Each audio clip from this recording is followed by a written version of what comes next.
Hey everyone, how's it going? Matthew Kadish here from the Salty Nerd Podcast, and I am so excited today to bring you the pilot episode of Bad Writing, the live stream that has a interesting little view where we take on actual professional writers and storytellers, and we analyze stuff from that perspective and break down the bad writing and kind of, give a critique, but also hopefully teach you guys what not to do if you're interested in writing. And I have a really amazing panel today, and I'm super excited to get to share this with you. So first up, we got one of my all-time favorite YouTubers who basically runs a fantastic YouTube channel talking about, he reads terrible books and then tells you how terrible they are. And I could watch his stuff for hours, which is good because they typically go for hours. This is KrimsonRogue. Crimson, why don't you introduce yourself, give people an idea of what it is you're all about? Well, the big thing, as you pointed out, is I am a very avid reader, as you can tell from my background here. This is not even a portion of my library.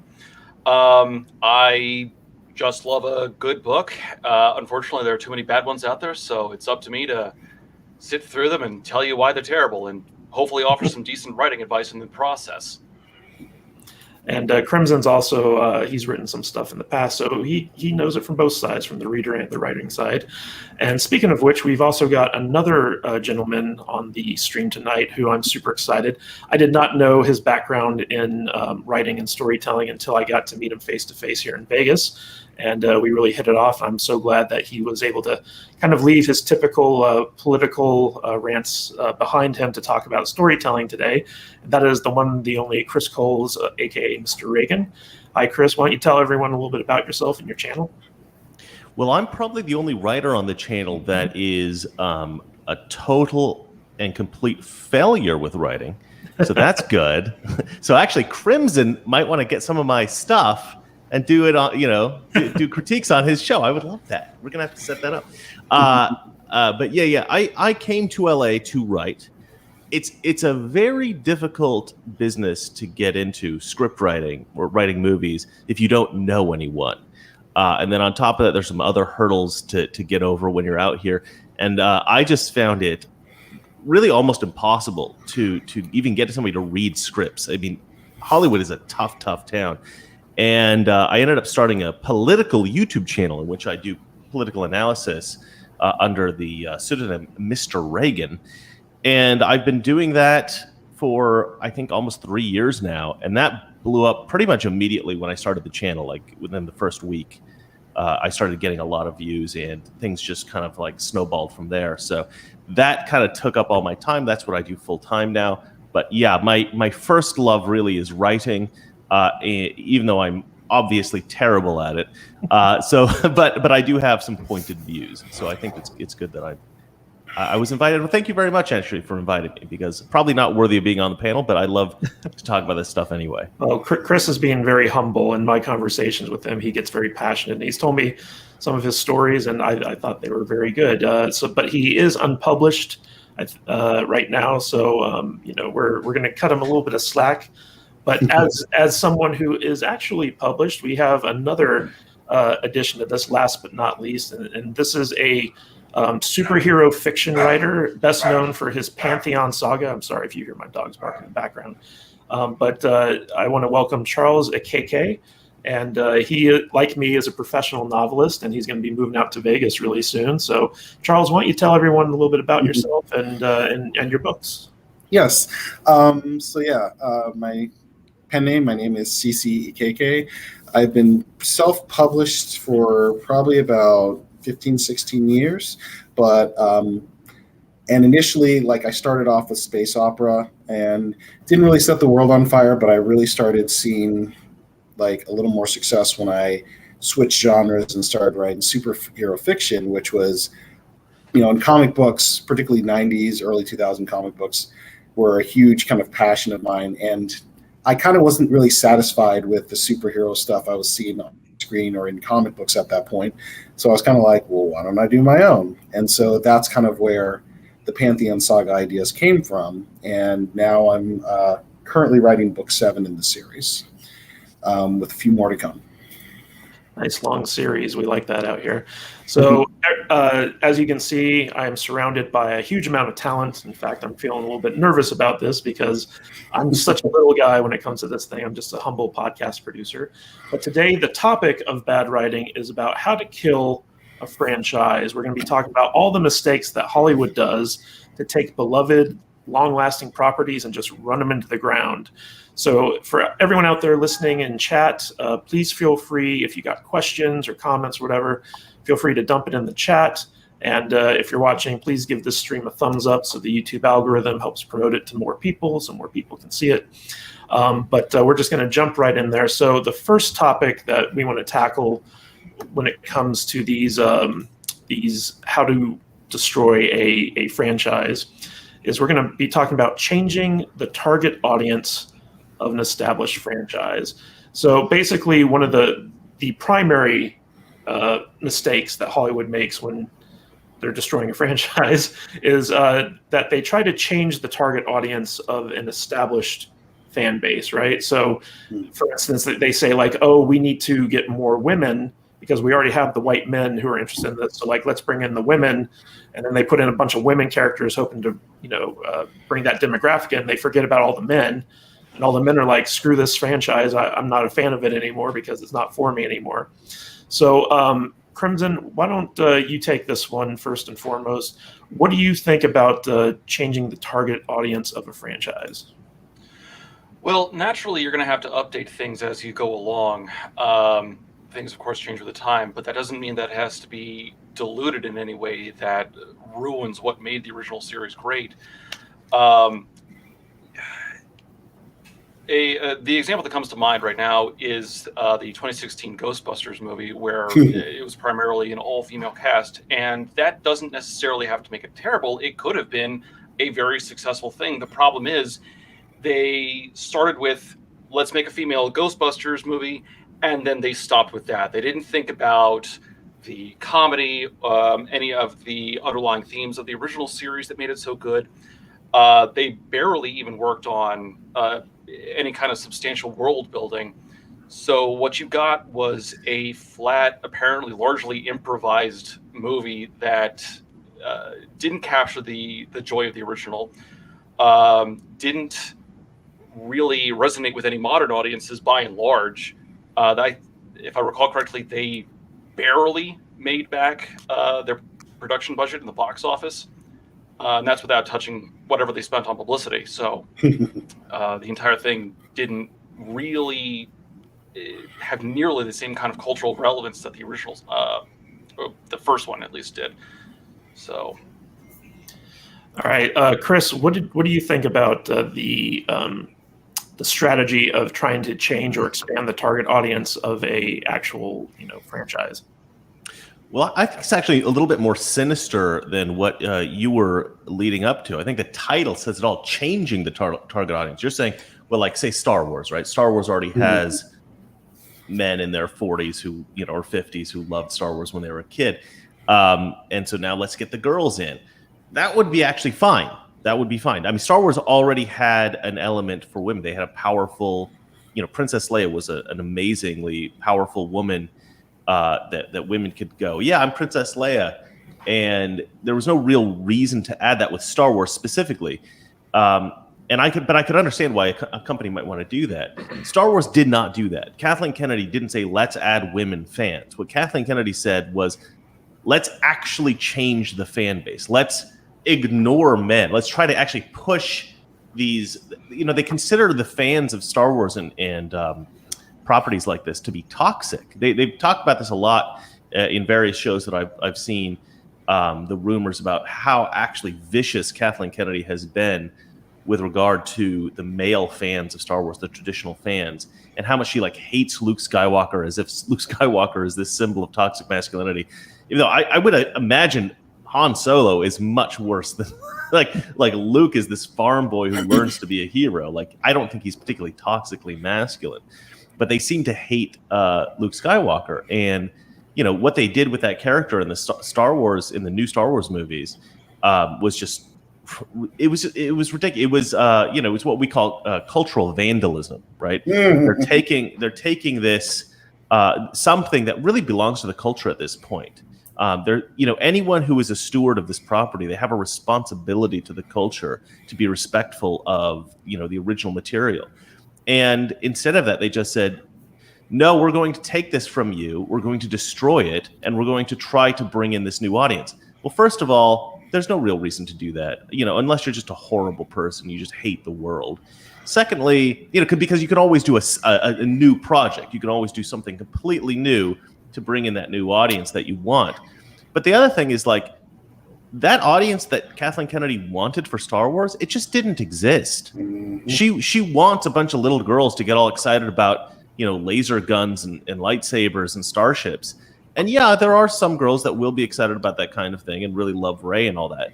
But it's never going to have the same resonance. If you want to make a show or a film or any kind of a property for women, you got to figure out what women want to see and then provide that for them, right? There's a reason why, like, romance novels are so popular among, like, middle-aged housewives, right? Because they like that kind of thing. So you write that stuff for them.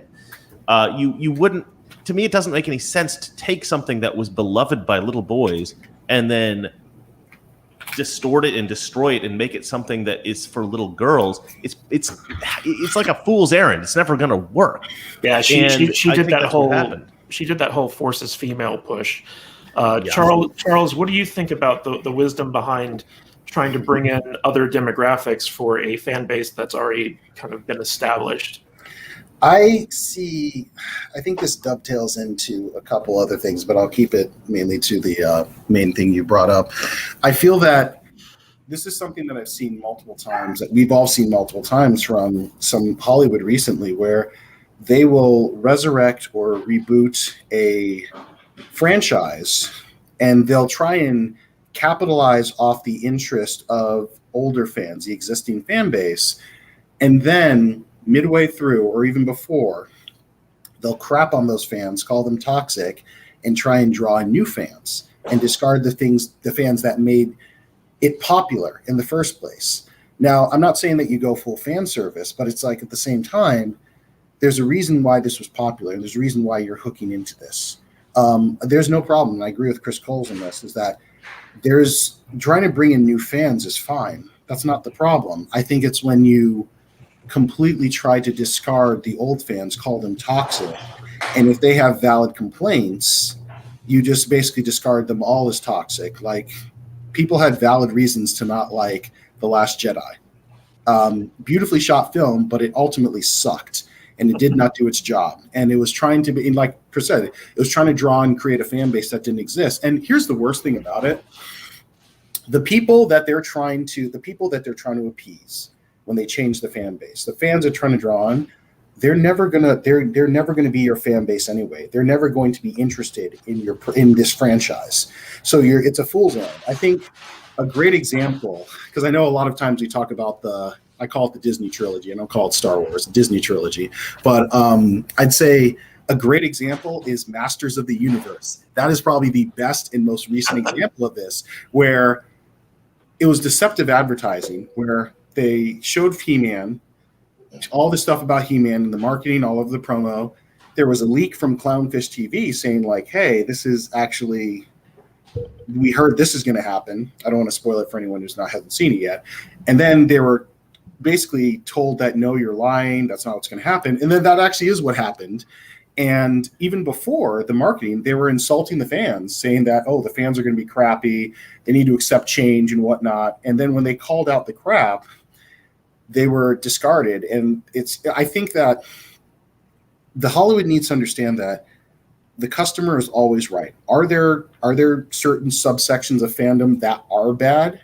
Yeah, there are some people who kind of maybe take it a step too far. But the general majority of people, the fan base that you're trying to attract, these are the people. There's a reason about this franchise. There's something that drew these people to your franchise, and you cherish that and you nurture that. You don't try and discard them and try and bring in something new. You can keep them and then bring in the new. A great example of this is Cobra Kai. Cobra Kai found a great way to bring in old Karate Kid fans and draw in the new. But that will go into another topic. But that's a good example in terms of how how to do it. Yeah, I think again, Cobra Kai is probably the best example of how to do it properly compared to a lot of these other people. Yeah, and Cobra Kai is actually a great example of respecting source material, which we're going to get into in a little bit. But it's always kind of interested me how Hollywood can completely disregard the fan base that has carried a franchise to great success in favor of trying to either, under the guise of expanding that demographic, or kind of shifting it, as Chris put it. So I always think that's the first sign that something bad is going to happen, is if the studio in charge of the franchise is going to try to change the demographic that they're appealing the franchise to. Or if they say we're going to fix the franchise, it's like, oh, that's a bad sign. Yeah, it's always a warning sign.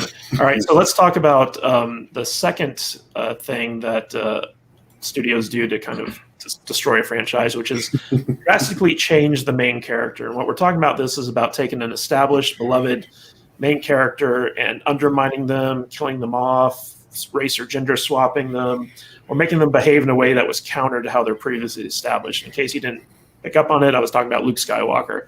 So, Charles, you kind of mentioned, The Last Jedi.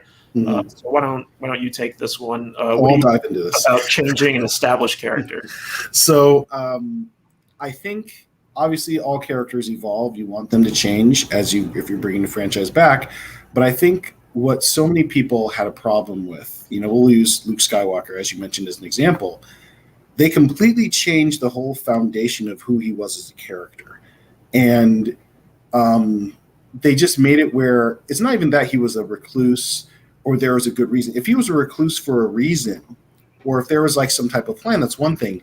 But you're telling me that a guy who basically never gave up on his father, who's one of the most evil men in the entire galaxy, is all of a sudden going to give up on trying to redeem or save his nephew, who he practically raised, this father who he barely knew, and then this kid he barely raised, and all of a sudden he's just gonna, I sensed evil, so I'm gonna kill him. It's just like, what? No. And then he just gives up on everything. He abandons his sister. He abandons his brother-in-law. I don't even know if Han and Leia were married. That's not the Luke Skywalker we knew. And so that's the reason why, aside from just so many other issues with The Last Jedi, that was the big issue, because Luke Skywalker was such a cultural touchstone to so many people. He was truly the first iteration that so many people saw of the hero of 1,000 faces, the hero's journey. People saw that and they resonated with them. This boy from this backwater desert world where he was like a moisture farmer's assistant, and he became this powerful Jedi, and we were with him on that journey. And we saw him fail, but we saw him not give up. And all of a sudden, we just see him give up and give up and give up and give up. And I think that with that, it's like, again, it's kind of like cultural vandalism, where it's like we were teased at seeing Luke Skywalker at the end of The Force Awakens. They didn't have him say anything, but they teased at it. And everyone's so excited to see like The Last Jedi, because like, oh, Luke, we haven't seen him in like 30 years. And then when they see him, it was just like, who is this person? I don't recognize this character. And so often they do that. And what makes it even worse is it goes into another topic, but it just kind of goes back to they drastically change the main character. They undermine him. They dress him down. They take him to task in order to prop up the new characters, which is even worse. They did that in Star Wars, and they did it in Star Trek in that crappy Picard show. But that's another topic. Well, yeah. I mean, talk about disrespecting characters. So Chris, what do you think about this idea that one of the death knells of a franchise is about how they treat one of the central characters? Yeah, I mean, Charles talks about this. He's right. Everything he said was absolutely right. But it's not really just consistency with, you don't want to have this inconsistent character that's one way in one series and then suddenly changes completely. That's absolutely right. But what I think is even worse is that there's what it does to the audience. You're just going to put everybody off. You're just going to make everyone hate your product. It's just a stupid thing to do from from a marketing standpoint. Like, it doesn't make any sense to take the character that everybody loves and just make him horrible. Nobody's going to want to watch that. And I think, I'll be honest, I'm not sure that was done intentionally. Maybe it was. I'm not really 100% sure exactly how intentional that was. I know they hated Luke Skywalker and they had like pictures of him up on the wall with like lines through him and stuff like that. So I know they didn't like Luke. But it also seemed to me that who was the writer that Rian Johnson. Ruin Johnson. Yeah, Rian Johnson, I just don't think he's a good writer. Right, because he went in and he said, subverting expectations. And I remember hearing him say that and thinking, well, yes, that's true. Subverting expectations is actually kind of a good rule. It's the way you create twists in a story. Unexpected things can happen. You can subvert the expectation of the audience by setting up like a movie cliche. And then instead of following through on the cliche, instead you make the thing happen that would kind of normally happen in real life. Everybody goes, oh, that's better. Because they subverted our expectations. They made us think a movie thing was going to happen and a real life thing happened. That's kind of a clever thing to do. But Rian Johnson subverting expectation was ruining a character. That's not good. That's not a good way to subvert the expectations of the audience. It's like saying, oh, you know what's a great way to subvert the expectations of this audience? Instead of, they're expecting a good film, right, guys? Get this. This is what we're going to do. Okay, sit down, stay. You're going to love this. We're going to make a terrible film. We subverted their expectations. Like that. That's not what a good writer means when they say subvert expectations. What they mean is, flip it on the audience, set something up, and then do something they don't expect that's even better than what they expect, and that'll have great impact. Ruining things isn't subverting expectations. Hence the name Ruin Johnson. Was going for, in the sense that he was taking the fallen hero trope and kind of applying that to Luke Skywalker, and they were trying to pave the way for this new character coming through. But as Charles said, the character that my generation grew up with, Luke Skywalker, he put his life on the line for his friends and family. Like he'd bend over backwards for him, and he was completely out of character. Now, Crimson, one of the things I love about your YouTube channel is like when you read these really terrible books, you're very astute at pointing out all the wrong things that the main character does. So I'd like to hear your idea on this. It's like, what are the kind of bad changes that we see Hollywood make to main characters in beloved franchises, which just derails the whole thing? Well, I think the biggest problem that we keep seeing over and over is that the writers of these movies don't understand how to build a proper character. The problem with them is they'll start with these surface level ideas, gender, race, basic things like that, and then they stop. You need so much more than that. Yes. In order to properly build the characters, like give me a detailed backstory. What kind of interests do they like? What are their dreams, their goals, their aspirations, anything like that? And instead, you wind up with, here's a new team of Ghostbusters. If I can read an example. Oh, awesome! What's unique about them? They're women. Cool. What's next? They're still women, and you got nothing beyond that. One of the greatest examples I've seen for this, and shout out to Literature Devil, I believe that's where I'm getting this argument from, was a little while ago when they were talking about race swapping Superman.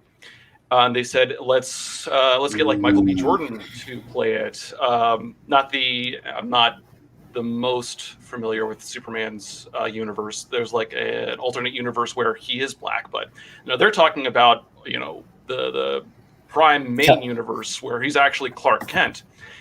And their argument for it was, and Charles, please feel free to step in on this.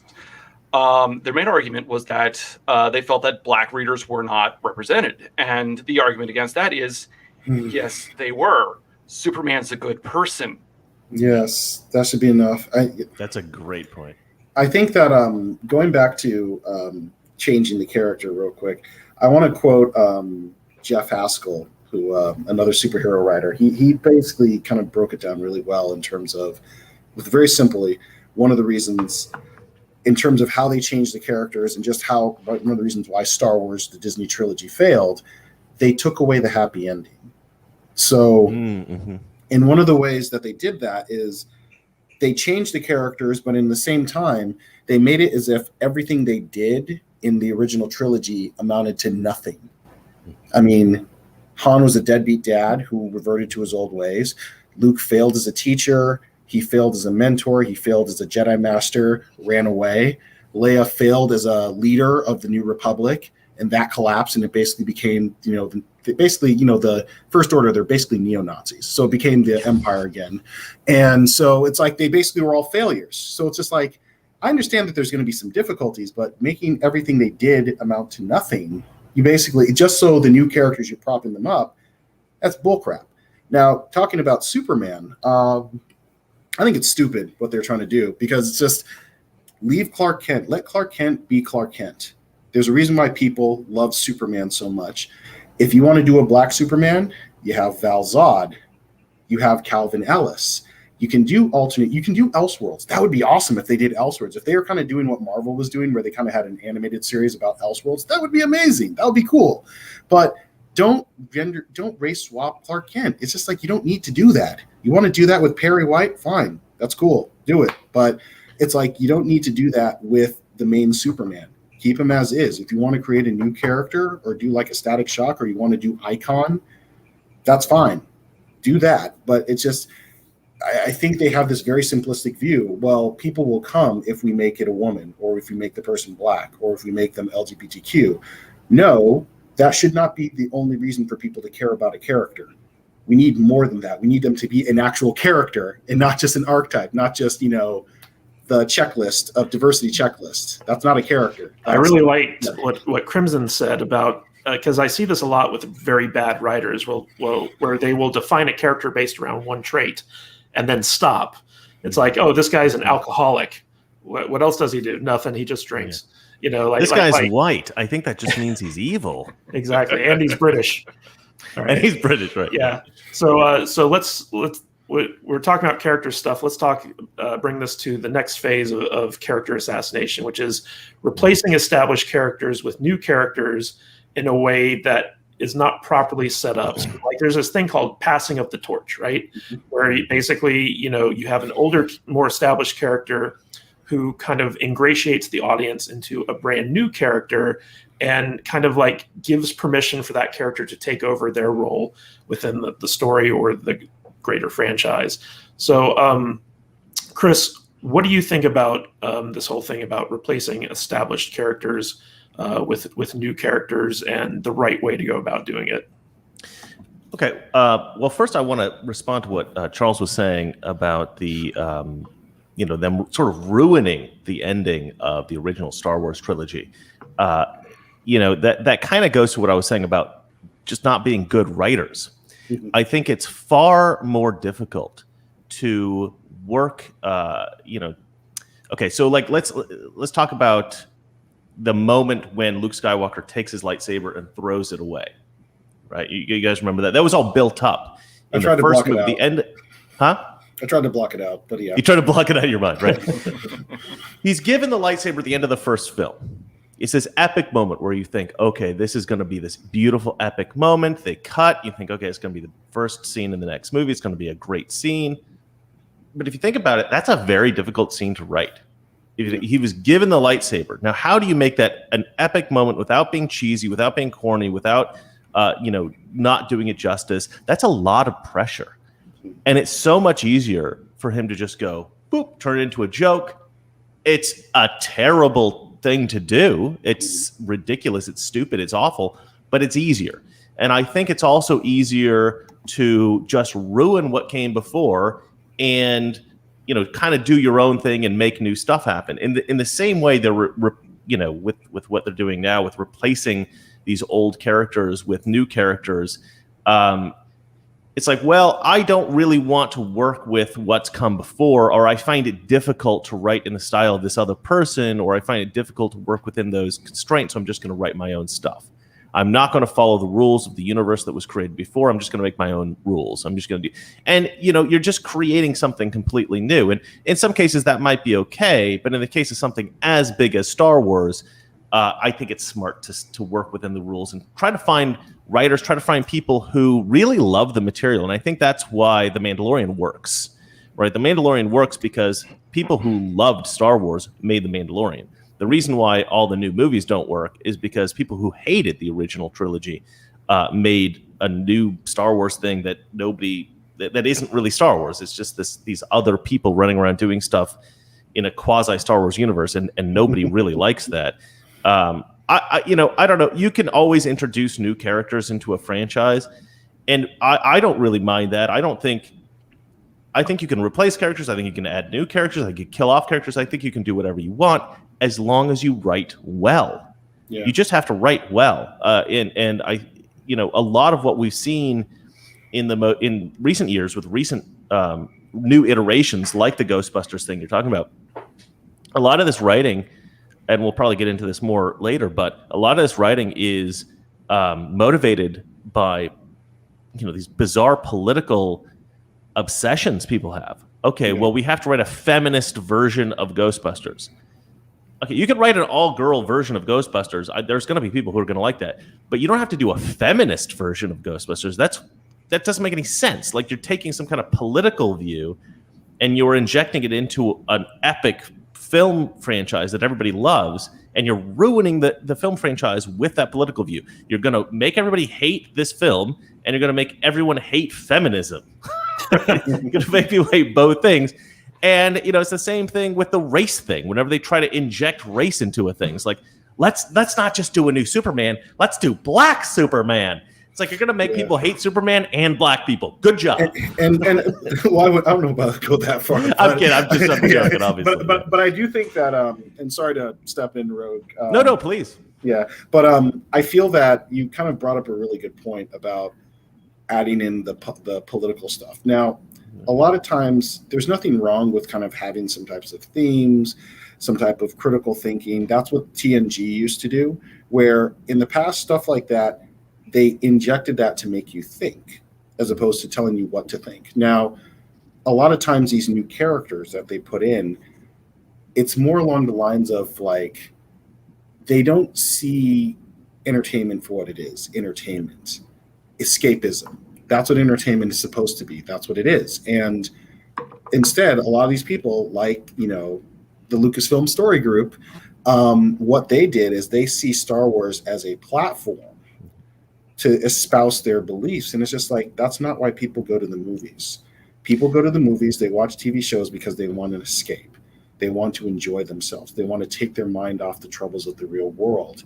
And with some of these characters who are just basically diversity lottery hires, this is they just force it down people's throat, and they make them start kind of resenting that, and it drives people away. Like, I think that's one of the reasons why Men in Black International failed, because you had this character that was a diversity lottery hire. She was a woman. She was a woman of color, and she was a Mary Sue, basically. And they kept, just like Rey is, I don't care who says it, Rey was a Mary Sue. Yeah. Thank you very much. But the thing is that they kept telling us why she was great as opposed to showing us why she was great. And she was kind of great for no reason a lot of the time. Yeah. The Men in Black thing, she's just magically great at everything. And no, to your point, you can get away with pushing a political agenda if you're just a really good writer.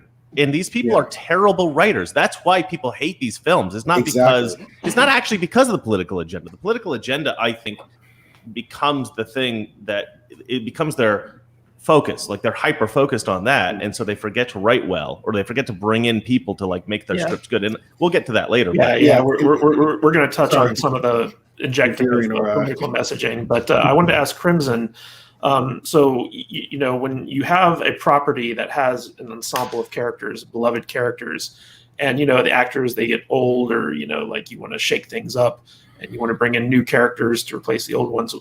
In your opinion, what's the right way to go about doing it? Because we've seen lots of examples of the wrong way. Well, I mean, there are plenty of ways you can do it. One way would be if you have similar archetypes that happen to not match the predecessor characters, but have certain similarities that you have some kind of a spark of nostalgia when you watch them. Trying to think of some examples right now, none are coming to mind. The problem, to take the Disney Star Wars movies, for example, is you don't really have the respect for the old characters. You have these new characters who are supposed to just be dropped in here, and you're supposed to love them right off the bat because this is Star Wars. Everyone automatically loves Star Wars. It's writing via the transitive property. Star Wars is good. These characters are in Star Wars, ergo these characters are good. It doesn't work that way. Yeah, spot on. Meanwhile, as Charles has pointed out earlier with Cobra Kai, they did respect the previous characters, the previous stories. Actually worked. I would argue worked their asses off in order to utilize every ounce of old material and bring that into the new material. I have never had a show like Cobra Kai have me on the edge of my seat during the climactic battle at the end of the season. I mean, no spoilers here or anything, but the end of season 2, I was jumping up and down, like I was 10 years old again. It was great. Yeah, so Cobra Kai is kind of drove off this topic there. No. To talk about Cobra Kai for a minute, that's a great example of taking new characters that were not in the original Karate Kid show and kind of putting them in the forefront in a way that actually works, because you see you see Johnny kind of mentor Miguel, and so Miguel, becomes someone that he passes the torch to. The same thing with Daniel and Johnny's son. I'm forgetting his name, that show is a great example of how you properly pass a torch. Whereas if you take an example like the Disney Star Wars trilogy, there is no torch passing. We're just like you said, Crimson. It's transitory. It's like, these characters are in Star Wars, so we're instantly supposed to like them. They're perfect at everything, and that actually brings us to our next topic, which I wanted to touch on with you. Well, hold on. Let me jump into the Cobra Kai thing. Okay, yeah, go ahead. I've got a question for Crimson. Have you seen season 3? Yes, season 3. Because I've only seen like the first episode or 2. Keep watching. Because it went on a different thing. It went on like Netflix or something, right? Yeah. It used to be YouTube, and I couldn't get through it. It was terrible. I thought it was terrible. Do you like season 3? We all love season 3. I love season 3. Okay, I only watched the first episode, maybe or 2. Maybe I'll watch through it. I'd say get through it, and then you'll be rewarded. I love the first 2 seasons. I agree that the first 2 seasons were excellent, and I think in part it has to do with respect for the original characters. It was about Johnny. It was still about Daniel-san, but the kids are good too. The kids are interesting, and you have that family dynasty. I think family dynasties help.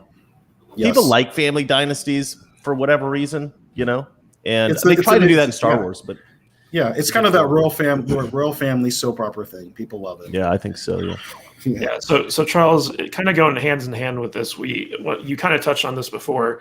One of the pitfalls of a Hollywood kind of ruining a franchise is they make their characters perfect, and this is a great example of bad, lazy writing, where you can always kind of spot a bad writer by how many Mary Sues they kind of dump into their movie or story or what have you. And when I say Mary Sue, I'm talking about men and women, because you can apply it to both. So what do you think about what are the pitfalls of having a character that's too perfect in a franchise? I think, to quote one Harvey Dent, you either die a hero or live long enough to be the villain. And I think in society, people love to root for the underdog, seeing people struggle, people achieve something. But when you have somebody who just feels like they're handed everything, whether they be character traits, awesomeness, power, it's hard to get invested in their story because there's no stakes for them, or not as much stakes. The stakes don't mean anything. And I think, if we're talking about the Disney trilogy, Rey is a great example, because Rey, I feel that with Rey, she basically was Han, Leia, and Luke combined into one character.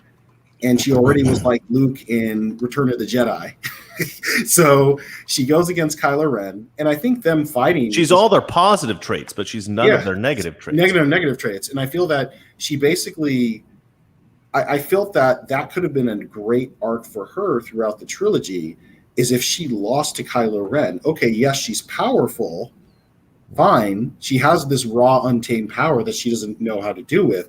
But him beating her, that's an obstacle. That's a setback. So now she has a thing to train for. This guy killed Han Solo, who was becoming a mentor to her. This guy hurt her friend. Now she wants to get payback, and that's maybe her navigating between the light side and the dark side. That would be a great thing. We saw Luke kind of do that in the original trilogy when he wanted to get revenge for what Darth Vader did to Obi-Wan Kenobi. That would have been a great arc. And at the same time, you build up Kylo Ren, because he was injured when they were fighting. And if he was that powerful to beat her injured, imagine what a monster and a beast this guy's going to be when he's fully healthy. So that makes the finale and the climactic battle that much more satisfying as we see Rey get more powerful, actually have to train. Because that was the worst thing too when you get to The Last Jedi, is that what did Luke really teach her? Yeah, she touched the Force, but she kind of didn't really need much. She was already there. Yeah. And so she was perfect. She was perfect. She was perfect. She had no flaws. She was Wonder Rey. And I feel that it really was, again, the audience can't really get invested. People get invested when they see somebody struggle because they can relate to that. It taps into something deeper into us. But if somebody's just powerful in anything, it's just like, okay, they're there. We can't really get invested here. And I felt that was a failing point there. I felt a great example of seeing somebody struggle, I'd say would be I'd say a great example of this would be kind of Arrow, the first 5 seasons. Because with Arrow, it was a journey to see Oliver Queen get from this spoiled little rich boy to this badass vigilante archer that we saw him in, like, the present day versions of the show. Because before, he was useless. He was useless. He was always getting injured. He always needed to be rescued, kind of like with Luke Skywalker. But it's like we saw little by little, we saw him start to make progress. And it wasn't just these quantum leaps, but it was just like you saw him still struggle. And then eventually, okay, I can see where this got from point A to point G. And I feel that you need to be invested in the story. You need to be invested in the journey. And there's no shame in having your character show weakness, maybe showing, maybe they're close to giving up. People can relate to that. But I think it's like you have to, this way, it's like the character bonds with the audience, connects with the audience, sometimes at their lowest moment, or when they're questioning whether they should be going. And I feel that that's been lacking in so many stories. And we need to get back to that. We need to see that again when it comes to the stories that people are watching. And this comes with a new character, because a lot of times when they're in a new franchise, they actually have even more to live up to because they're in that new franchise, because they're being paired against some of these established legacy characters. So they have to win over the audience with passing with the torch. And another good example, is probably one of the few good examples in this movie, Black Widow. I thought that there was a good torch passing between Natasha and Yelena. People loved Yelena. I thought she was a great character. Lauren Pugh did a great job. So we see her as the new Black Widow. It would make sense to me now. So, yeah. And, it's kind of funny because audiences, they can't relate to a perfect character. Like if you make your character flawed, it makes it more relatable. Now, Crimson, I've watched many videos of yours where you have painstakingly gone through books with out-and-out Mary Sues as their main characters. What can you tell? Like, how do you spot a Mary Sue? What is a Mary Sue? What are the dangers of making a Mary Sue your main character? Well, the definition that I like to use when or laying out what a Mary Sue does to a story is I take the definition from Overly Sarcastic Productions because they pointed out that when you have a Mary Sue character, the story isn't about the themes, the messages, the adventure of whatever you're trying to tell. The story just gets dumbed down to just look at how cool my OC is, guys. Do not steal. And at that point, it just becomes a series of events describing why this character is so super cool and why you should buy all the merchandise, I guess. Captain Phasma, case in point, who's on screen for a total of less than 6 minutes, if I'm not mistaken. Oh, wow. And you lose like the soul of the story at that point. You don't really have a reason for this adventure to really happen if your bad guys are easily toppled, if your stakes are never all that high, if there's like no way for you to really connect to the main character because the Mary Sue happens to be an expert pilot, gunsmith, sharpshooter, banjo player, mechanic. It's too much for you to really go into. The one quote that I like is, the larger the desert, the more refreshing the oasis. If your character doesn't struggle through the story, then it's not going to be that much fun when they topple the bad guy. Rey, to use an obvious example, is a good example of that, because she never lost to Kylo, ever. No. She beat him in every single bout that the two of them shared. He got close in episode 9 at one point when they were on the remains of the Death Star, but then she turned around and stabbed him in the gut. So, that moment got deflated as soon as it got started. And so it didn't feel like there was really an accomplishment. So when she beat him at that moment, it's like, well, yeah, she beat him like 2 or 3 other times in this trilogy so far. If she lost to him now, I'd be confused. Yeah. And final point, because I could talk for hours on Mary Sue's. As a writer, I think it's just more fun. At the risk of sounding like a sadist, it's more fun to put your characters into terrible, horrible danger, to have them lose family, to have them get nearly mortally wounded, to have them watch their best friend die in tragic combat, and all sorts of things like that. Because when they have to use their wits or their strengths to escape that danger, even if it's at a Pyrrhic victory at best, or worse, a total loss, it is that much more satisfying when they come out triumphant at the end. And we're so few writers in Hollywood seem to understand that. That's why so many movies aren't fun, for me at least. Now, Chris, let me ask you this, because not only are Mary Sue's or Gary Stu's kind of the sign of a bad writer or an inexperienced writer, but it seems like a lot of what Hollywood does with these perfect characters is they're making them perfect because there seems to be some type of agenda behind it. So they don't want to make, feminism says that women have to be superior, therefore they have to be perfect. So we're going to write this character as perfect. What can you say to that? Yeah. Well, before I talk about that, I want to talk about what Crimson just said. The larger the desert, the more refreshing the oasis. Not just the more refreshing the oasis, the more spectacular the oasis. I mean, everything about the oasis is better. I've concepted a couple of stories. I'm sure you guys have done. Can you put it back to the 4 of us? I like seeing the 4 of us. I don't like seeing my face. That's better. Oh, except for Charles is gone. Sorry about that, Charles. You thought you could get away. Sorry about that. Yeah. No, you're all right. Yeah, Charles was like, Chris is talking. I'm out of here. I like seeing you guys' faces when I'm talking to you. I don't want just to be me. I feel so lonely out there. I don't know about you. I get to look at my hair. It is beautiful hair. It is beautiful. No, I concepted a Justice League before Justice League came out. And I concepted a Star Wars, we all concept this stuff sometimes, story ideas. What would we do? And I concepted a sequel trilogy.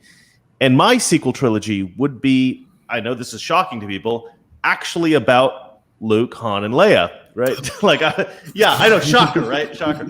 I thought, well, that would be cool. But I thought the problem with the Luke, Han, and Leia sequel is how powerful would Luke be at that point? I mean, after training as a Jedi for decades, he would be epically powerful, right? OP, what we call OP, right? Overpowered. Yeah. So what do you do with an OP Luke? Because Han can't do anything, Leia can't do much. I mean, Luke would just Well, you know what? Somebody in the comments actually brought up a good point. What about the Yuzan Vong? You could use them. Who? Yes. Yuzan Vong. Yes. So they're an EU. They basically expanded universe stuff. Yeah, expanded universe. Well, of course, there are many directions you could go. But well, the reason I'm making this, I'm talking about this concept that I had just this thing I'd concepted, is that my solution was that maybe you make Luke take a vow of celibacy, right? But not of sex, but rather of the Force. He realizes he's so powerful in the Force that maybe he's done some things that were almost dangerous. Like he's become so powerful, he has to take a step back. Because then you spend the whole first movie until maybe the very last scene, or maybe the very last scene of even the second movie, if you want to expand your desert. And then there's a moment in which all his friends are going to be killed, and he has to step forward and he has to say, "Get behind me, guys." And then you see how powerful Luke is, right? You really see how powerful he's become. And then you're like, the whole audience in the theater would just jump up out of their seats. They cheer, it'd be an epic moment. That's how you write a good character. You maybe give them an artificial restraint or something, if they're super powerful. You just cannot put a Mary Sue in. It's just bad writing. Or you know what? I felt that the Thrawn trilogy in the early 90s was a great sequel trilogy because it wasn't too far in the future. It was like maybe 4 or 5 years after Return of the Jedi. So Luke was powerful, but he wasn't that powerful. He was still like, okay, I'm still learning at this point. And they put in these very understandable roadblocks that, okay, this is how we can restrain his power. We have the Ysalamari, which can block force powers, or we have this clone Jedi, George Chiboth, who basically is more powerful than him, who was actually a Jedi Master, and just all these things, and basically a villain that might have not been a Force user, but he was outthinking them. He had military tactics. So this is a guy that they actually had to kind of outthink and use not just Force powers to just, curb stomp and just Superman the shit out of everything, but they actually had to outthink. They had to use strategy. They had to maybe grow as characters, expand in what they could do in order to survive and then thrive. But the writers of those sequels, as Timothy Zahn, you're making, they're actually thinking this through in the same way that I did, in the same way a good writer would. How do I make it? But let me answer your question, Matthew. I want to talk a little bit about Black Widow. Okay. Black Widow. I actually thought it was a pretty good movie, but that was ruined, right? So I watched it, and you could see that somebody. And there's gonna be some spoilers in here, so if you don't want Black Widow spoiled, just this segment, maybe don't listen or whatever. But it's not really the greatest movie in the world, so I don't care. I'll spoil it for people. There's a couple of moments in Black Widow that were unnecessarily feminist. That clearly somebody stepped in and ruined what was otherwise a really brilliant story element. Mm-hmm. And you could tell that it was set up for a certain payoff, and then that payoff was deleted, and they just inserted feminist moment here, right? So I'll give you the two examples. Well, the first one was, I forget the guy's name, but he's the Russian Captain America. You guys know what I'm talking about? Red something? Red Guardian. Yeah, thank you. Mm-hmm. So this guy, Red Guardian, is this kind of like a, fat has-been superhero. That sort of like he talks throughout the whole movie. He's nostalgic about the good old days, about the days when he would fight Captain America back when he was in his prime, and it seems like it's all building toward he wants a rematch with Captain America. Like he would love to have one final battle with Captain America, and then they set up this villain who is a mimic. Right, the villain is a mimic. This villain can mimic other superheroes, and most of the time, this villain uses a Captain America shield, right, and uses the Captain America fighting style. And so it was obvious to me that some good writer had come in and said, okay, what we're going to do is we're going to set this guy up to really want a rematch with Captain America, and the villain is going to be a Captain America clone, mimic, whatever. And they're going to go head to head. He's going to have his victory. He's going to have his great moment. And they do have a small fight toward the end of the film. Very, very short. He got his ass kicked. He's getting his ass kicked the whole time. Yeah. And Taskmaster's doing Black Panther. It's Taskmaster, exactly, the mimic character. And so the wife then comes, the spy wife comes in, does some kind of flip kick thing, tosses Taskmaster into this prison cell, locks her in there, and then they're like, okay, let's get out of here. Somebody read that script, said, oh, this is a great setup and a great payoff. Let's delete the payoff and instead put a feminist moment. And because of their hyper focus on let's make this movie feminist, they destroyed an otherwise really good writing sequence. Right. They destroyed beautiful writing because of political agenda. And that's what you probably see in all these movies, but it's not as obvious as that because this is probably like an 11th hour change. Mm-hmm. And there was another moment, I'll make this quick. There's another moment where the main villain, the primary villain, I forget what his name is. He's some Russian oligarch. Dreykov. Yeah. He's this big, fat, squishy guy. He's obviously not a physical threat character in any way. You don't have to say, look at this guy, he's an effing pussy. He's got pheromones, okay? He's got Oh, yeah. God. Well, that's the thing. So they did. I don't mind. I didn't really mind the pheromone thing, right? That's a what's that movie with Demolition Man? That's the Demolition Oh Man yes, thing, Demolition right? Man. That's right. Yes. So they took that from Demolition Man, I think, right? That's You right. can't kill me. So he's getting close to her because if she smells his pheromones, she's programmed not to hurt him, right? Like in Demolition Man, that was the Demolition Man thing. So in the very last moments of the film, and this is definitely a spoiler, guys. The very last moments of the film, she's trying to kill him, but she can't because this pheromone thing. And then she starts mocking him and making him mad. And he starts beating her up, and he kind of breaks her nose, and she's bleeding.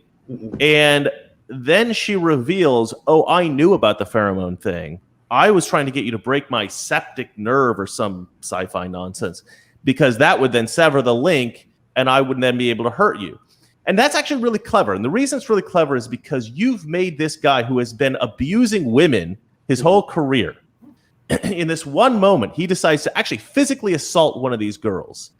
And he's beating her up so bad that he actually ruins his own. It's an ironic moment. It's poetically ironic. Well, it's he's Well, not actually, even she- strong she- enough. He's yeah, not even strong enough to break her neck. No, She guys, actually I'm should- getting to it. That would have been the beautiful moment, right? That's obviously what they had set up. But then some feminists went in there and go, "Oh, we can't have him be strong enough to break her nose." So then she says, "But you weren't strong enough to do it, and so I gotta finish this myself." And she like hits her head against the table, breaks the thing herself, and then kills the guy or whatever. But like, or tries. I think he escapes and then he dies later. But the point is, that would have been a beautiful moment had he been the one to actually cause his own demise because he is such an evil bastard.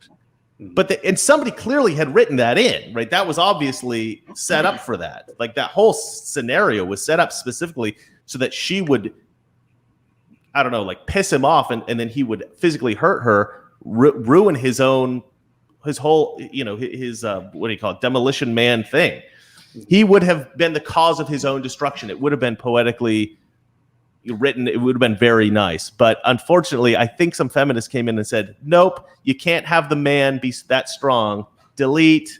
And so you have all these moments that are, I think, well written, deleted by the SJW agenda people. And going back to what you're saying, Chris, here was another huge problem that, I'll get to some of the other stuff you talked about because you brought up some really good points. But one of the big problems, it goes back to the whole thing of using your movie as a platform. If your main focus as a storyteller is to make men squirm, to take men to task, you have failed as a storyteller because that's half of your audience. Yeah. At the end of the day, you are there to entertain the audience. You're not there to take men to task. You're there to entertain. I don't know if that's audience. that common, making men squirm. I think you're right with Ghostbusters. That's what they said. Star Wars. But that's what they said. That's exactly what they said. But what's that? Star Wars or Ghostbusters? No. This was for Black Widow. This was what Victoria. I think. Oh, Victoria it was for Black Widow. Victoria Alonso said that. She's like a VP or important person in Marvel. She's been going in and making all those feminist changes, probably. Yeah, and even going back to the Black Widow, I think that what would have been an awesome thing is if Dreykov's daughter, and here's the great thing about it, they mentioned that back in the Avengers, in the very first Avengers movie, when her and Loki had that great exchange in the helicarrier, he mentioned that in terms of her ledger. And they should have kept her dead because think about it, this beloved character doing this awful thing and having to live with that stain in her history. That would have been great. And then keeping Charles, stop pretending that people in Hollywood are good writers. Because people obviously before we go too far down this rabbit hole, let's just hop into this topic. So one of the big things that you can do to ruin a franchise is to inject political propaganda into it in the clumsiest way possible. There's this old saying in marketing that people love to buy, but they hate to be sold to. And if they understand that they're being sold to, their natural inclination is to reject it. And so Hollywood tends to be so lazy and stupid and bad at their storytelling jobs that when writers put in political propaganda into their movies, it's so blatant that audiences just reject it outright and they get upset because, as we've mentioned before, people turn to entertainment to get away from a lot of this stuff. So when it's injected into it in the clumsiest, laziest way possible, it tends to kind of fracture the fan base. It tends to upset people who are longtime fans where they enjoyed this stuff before it was injected into there. So, Chris, why don't we start off with you, since you're one of the more politically astute guys. What is the mentality behind this? What makes a studio executive think, oh, let's make this movie more feminist or more intersectional or what have you, and people are going to like it, as opposed to, let's keep it neutral so that everyone can like it? Cocktail parties. That's the whole reason they do it. They do it. They get these Hollywood parties, right? They go to these Hollywood parties and they meet up with their douchey Hollywood friends. And what they want, and this is 100% true. They want their douchey Hollywood friends to go, oh, I loved what you did with the Black Panther movie. Oh, those poor black people are going to just love that, aren't they? They want the high fives. Yeah. They want the high fives. They want to virtue signal to their friends, like, look how awesome I am. I mean, I could use Black Widow as another example. Yeah, exactly.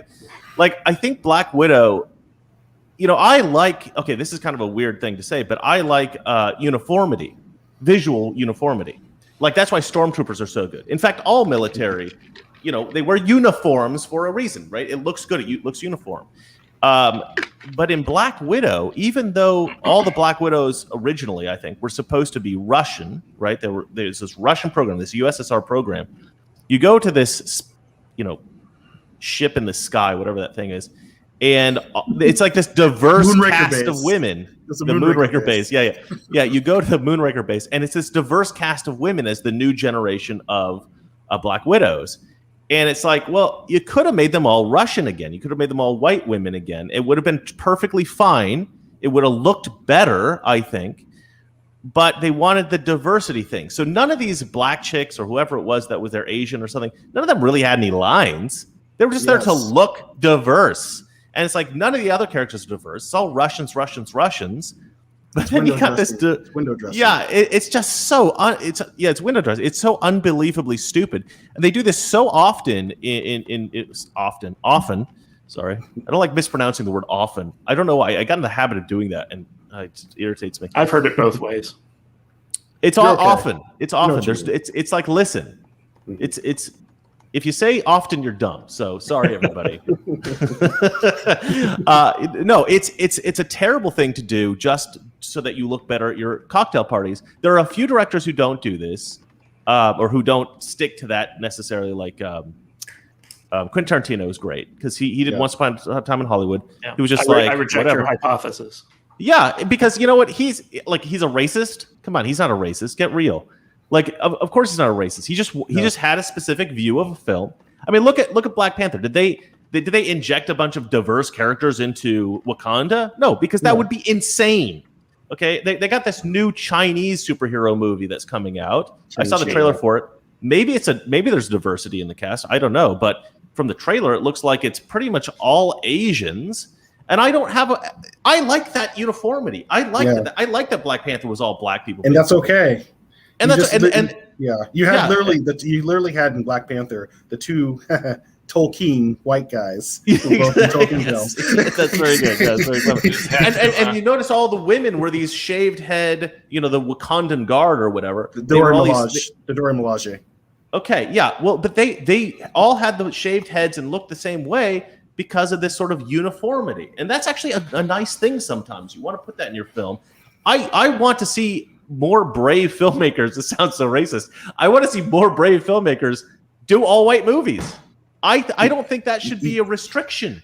And jumping off what you're saying, I felt that the virtual signaling is so annoying because you saw that in the new Disney trilogy for Star Wars, where they had this focus on Finn. Finn was supposed to be a big deal. You saw him all over the place. But all of a sudden, he got reduced to nothing. He's male. He got reduced to nothing. Yeah. He got reduced to nothing. And by the end of the movie, the end of the, what was that terrible? Rise of Skywalker, he was just saying, all he was just doing was like, Rey!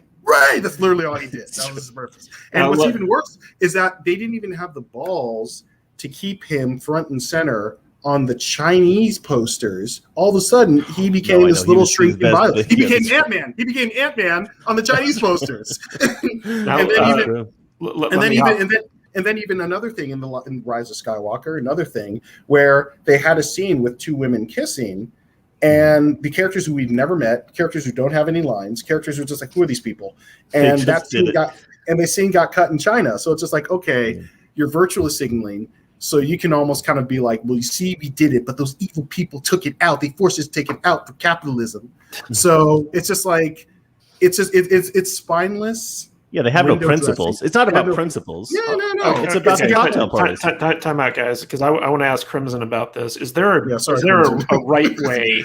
Is there a right way to put messaging into a story as opposed to blatant propaganda, which is just a political message that hits you over the head? Oh, absolutely. People have been doing it for centuries. The example I was going to bring up is Charles Dickens' Bleak House, which is an extremely long breakdown of why the legal system is so screwed up, because lawyers just exist to make as much money as possible, at least in that story. The problem with the way a lot of messaging is done these days is that the message is put ahead of the story, and I believe it was Stan Lee himself who actually pointed this out, that said that you shouldn't you can never sacrifice the story for the sake of the message, because then you're going to lose both the story and the message, which is by and large what we see these days. You'll start with this point, and you will overshadow the story so much that the point loses all of its substance, and oftentimes a good portion of the audience just gets too annoyed to even listen to you.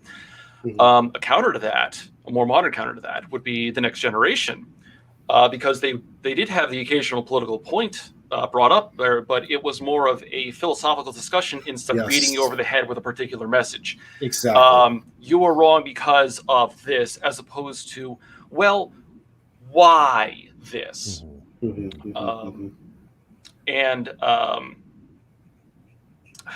There's Twilight Zone is similar. Twilight Zone cleverly does political messaging. Oftentimes, yes.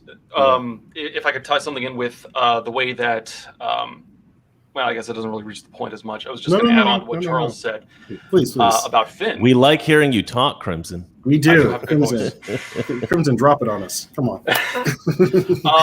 So Finn, from my understanding, was apparently supposed to be the deuteragonist, the secondary protagonist, effectively, to work alongside Rey, which would have been fantastic. The problem with him is that his entire character arc was finished by the end of The Last Jedi when he defeated Captain Phasma. So he had nothing to do in the third movie. You completely wasted a character arc when he should have lost to Captain Phasma at some point, because not only would you be able to keep her in, and Brienne of Tarth is, I forget the actress's name, unfortunately, but I do think she's a good actress, and she was totally wasted. Gwendolyn Christie? Gwendolyn Christie, yeah, that's her name. Thank you. So you would have been able to have her in Rise of Skywalker as well, but also Finn would have had a point to be there instead of just screaming Rey at the top of his lungs for half the movie. I mean, again, it's about just bad writing. I mean, because even if you would have finished that story arc there, a good writer could have invented new stuff for him to do. I don't know why these people get so lost. Yeah. You know what's interesting about political... I was just going to say, what's interesting about political messaging is that it doesn't age well. Like, I recently just watched Highlander 2, and the whole premise of that is they needed to create a shield around the planet because of the ozone layer depleting.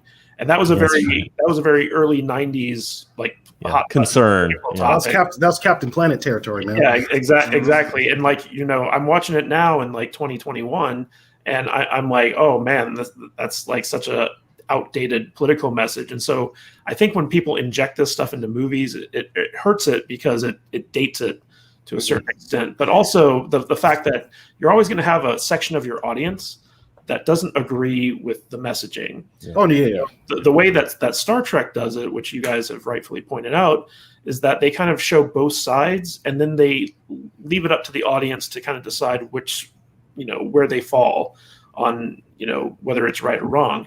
And the Orville did this really good up until it went off the air for God knows how long, where basically they did the old school Star Trek stuff where they would present like a moral or philosophical issue.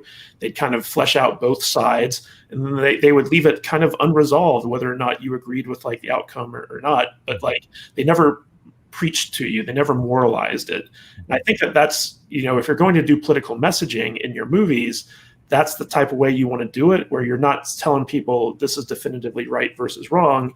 It's like it's a soft sell as opposed to castigating people that you don't agree with. Exactly. Or putting the blanket statement, if you don't agree with me, then you're this. Yeah. Not to mention the core problem with a lot of these. Oh, sorry, Matt. No, go ahead. No. The problem that I think a lot of the writers have is that they surround themselves in a particular environment, so they don't actually hear any outside perspectives. They don't have the balanced sides that you would get from, I assume, a writer's room from the next generation.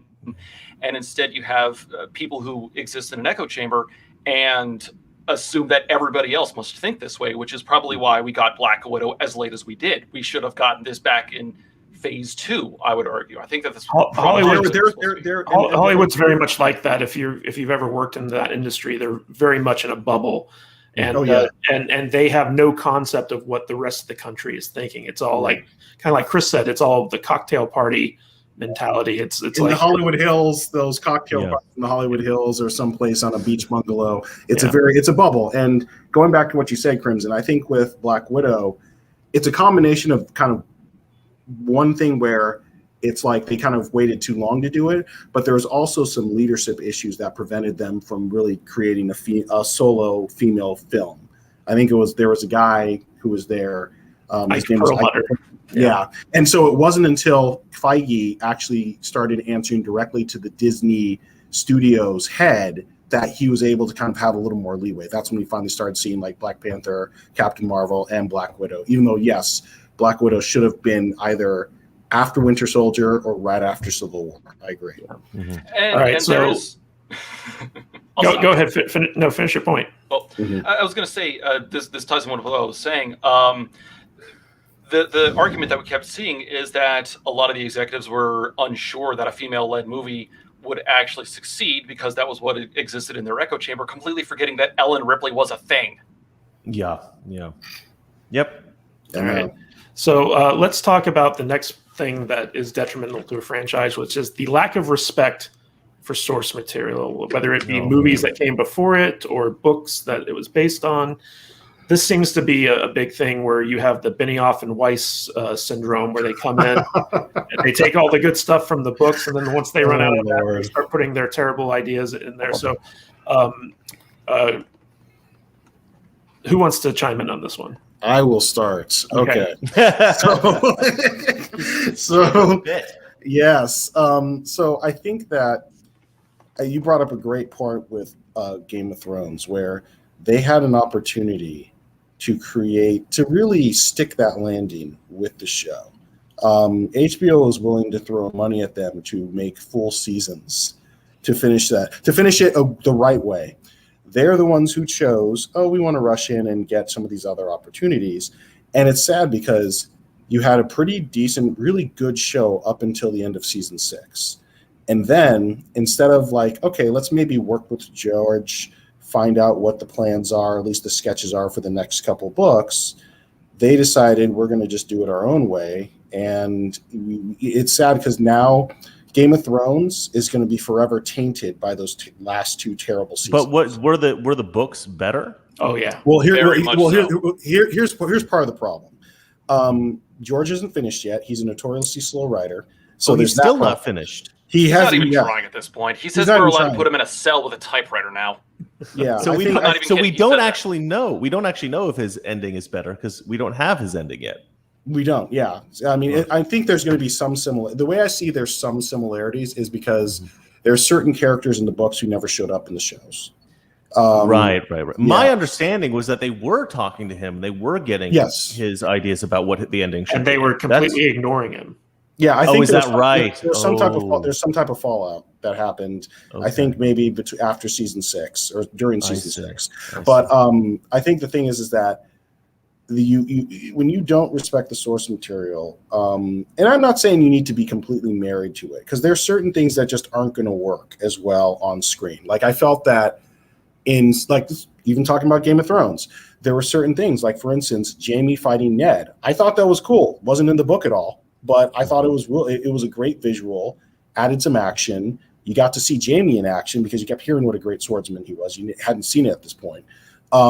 Just the tiny little things here, because there's certain things that need to be updated, especially if you have a book that's maybe, a couple decades old. You definitely need to update a few things. But I think when you completely change it in a way that doesn't serve the story, doesn't serve the characters, it's like that's also kind of that balance we were talking about earlier, where you want to make sure that you have the book fans or people who are fans of the source material, but you find it in a way where it's accessible. But a perfect example of this is Arya killing the Night King. Ugh. All right.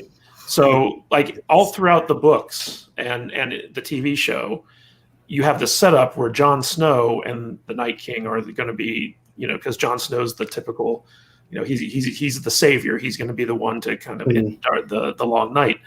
And at least in the show, like for seasons, they were setting up this confrontation between Jon and the Night King. Yes, like with Hardhome, that episode. And that was all kind of stuff that was George's, he was the one guiding them, and that was being taken from the books.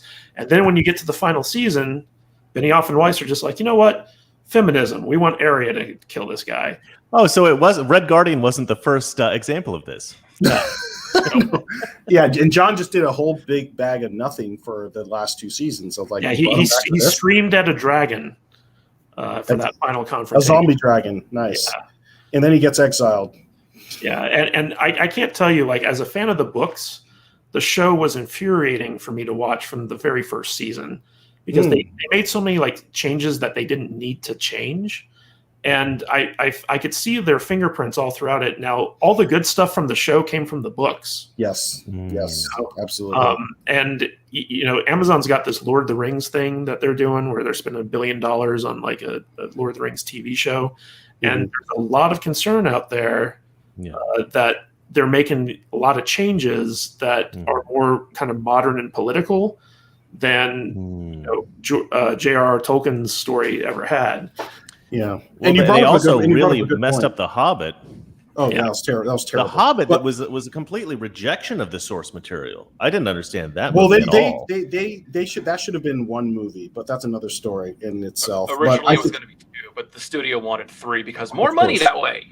But I feel that with you brought up a good point with Lord of the Rings. I felt that was a perfect way to. I thought they did a really good job. As somebody who's read, I haven't read all the books, but I've read most of the books. And I felt that was a perfect way to par down stuff that didn't work, like Tom Bombadil, and really kind of get the story down to its core, where it's you can make changes, but they made sense and they didn't just track from the story with the Lord of the Rings trilogy in the early 2000s. Yeah. So, kind of going off of the lack of respect for source material, Kathleen Kennedy famously said that Star Wars had no source material to pull from. Yes. and this came after they completely negated all the expanded universe novels and the comic books. Yeah. Yeah. So, I think a lot of this just comes down to, because I've watched a lot of Netflix original series that were based off of comic books and books you have Cursed, which is based off of the Arthurian legend. You have Warrior Nun, which was based off of a popular comic book. You recently had Jupiter's Legacy, all this stuff. And it just seems to me like Hollywood in particular, to them, they're lazy enough to kind of pull the stuff that they know is good and popular from the source material, but they're not smart enough to actually utilize the stuff that the fans really like. But they used to be. Sorry if I jump in here, but there are good things, there are good films and TV shows that drew from source material and improved it. This has happened in the past. Superman, I think, is the best example of this, because the original comic book character gained massive popularity as a comic book character, but then once he got a radio show, I think there was a time actually when he wasn't the most popular character. It was who's the little boy one, Shazam, that turns into the thing? He was actually Captain Marvel. He was the most popular superhero for years because kids could relate to the kid, you know. Mm-hmm. But then Superman had his radio show, and they made all these changes, like, you know, he got power. He got a lot of powers. Yeah, he got a lot of powers. The kryptonite thing. I think they introduced a lot of characters. Exactly. So there was all this stuff that was introduced in the radio show that we think was originally from the comics. It's actually from the radio show. So they did they used to be able to do it. It's not like you can't do it. You know, and again, it comes back to being a good writer as opposed to being a bad writer. So I think, Chris, another reason why that's happened, I mean, all the stuff you stated notwithstanding, it's as things have gotten more vertical and more corporate, and all the smaller studios and production houses have been bought out. That's where they just see profit. They just they're just bean counters. And they just that's the problem with like The Hobbit, like you guys were talking about. They made 3 movies and it should have been 1, which is an excellent point, by the way. That is maximized profit, and that's always been a problem, I think, with Hollywood. But now I think it's actually turned to the more sort of SJW woke activism stuff. Woke Olympians. They've become so like obsessed with this idea of inject feminism or inject Well, it's so bizarre that they would add a feminist thing into the Game of Thrones. I don't know why. When people were kvetching about that, I was kind of just like, you do realize the time period it espouses, right? Exactly. Medieval times, which feminism was not a thing back then. Yeah, one of the more interesting aspects of that book series was, like, you know, for instance, Sansa's storyline, where she was learning how women in this, you know, kind of restrictive, royal culture? society, basically like how they wielded their power. And you have a character like Cersei, whose entire motivation was like she always wanted to be a man, and so she was trying to break out of that and play the game as a man, and failing constantly because she didn't understand how to play the game. So here's the thing. Cersei knew how to play the game. She just never knew what to do with the power. That was always the problem. Well, I was talking about the books. Oh, the books. Oh, yeah. So like in the books, like she thinks that she's playing the game, but everyone just looks at her as a complete idiot because, like, you know, they're playing her like a fiddle. So you know, a lot of this stuff. In fact, recently, I don't know if you guys heard about this. Jason Momoa was being interviewed by someone from the New York Times, and they asked him about like, do you have any remorse for, you know, your portrayal of sexual assault in the first season of Game of Thrones? And he was like, look, I was hired to do a role that was in the script. I can't as an actor tell the producers. What do you do with that? What do you do with that? That made him a successful actor. It wasn't like he was a big name before Game of Thrones and he had all this power to wield. He was just like, you want to play that part? Yes. It was like he was flipping through the script going, I don't know about this rape stuff. I mean, I don't know if I can do this. He'd been on Baywatch and Stargate Atlantis. Yeah. So he's just like, I'm happy to get a role. Yeah. Exactly. Yeah. All right. So we're talking about feminism a little bit. Another thing that seems to be a big issue is going all female, the all female reboot, the all female spinoff. It seems that Hollywood seems to think it's like, hey, you know, we can't think of anything new or interesting to do, so let's just gender swap the entire original cast and tell the exact same movie, but all with women. Crimson, what do you think about this strategy? Does it work? Because you were the one who brought up the Ghostbusters stuff. Yeah, I mean, the problem is this goes back to what I said earlier about character building. They start with one trait, they're female, and then they stop. They don't know how to properly build a story off of that. They don't know how to make their characters interesting. They don't know how to make their characters relatable. I believe in part that's because nobody in Hollywood actually knows what empathy is anymore.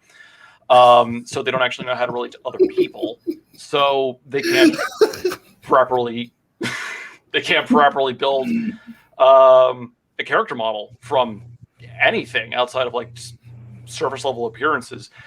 Now there's absolutely nothing wrong with doing a female-led story, doing a female. No. I wouldn't say a female swapped version. I don't think that you should just be telling the same story all over again.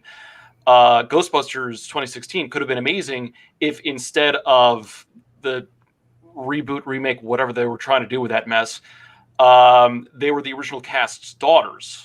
Or nephews or something like that. That's what I carrying thought on they the were family supposed to legacy. be. That's When what I it saw should the have been. original idea for it, I assumed it was the daughters. Angry Joe, yeah, and then the trailer's like, "Hey, you remember that movie from 30 years ago? Completely forget it. This is different." Yes. Angry Joe, but exactly actually, the same.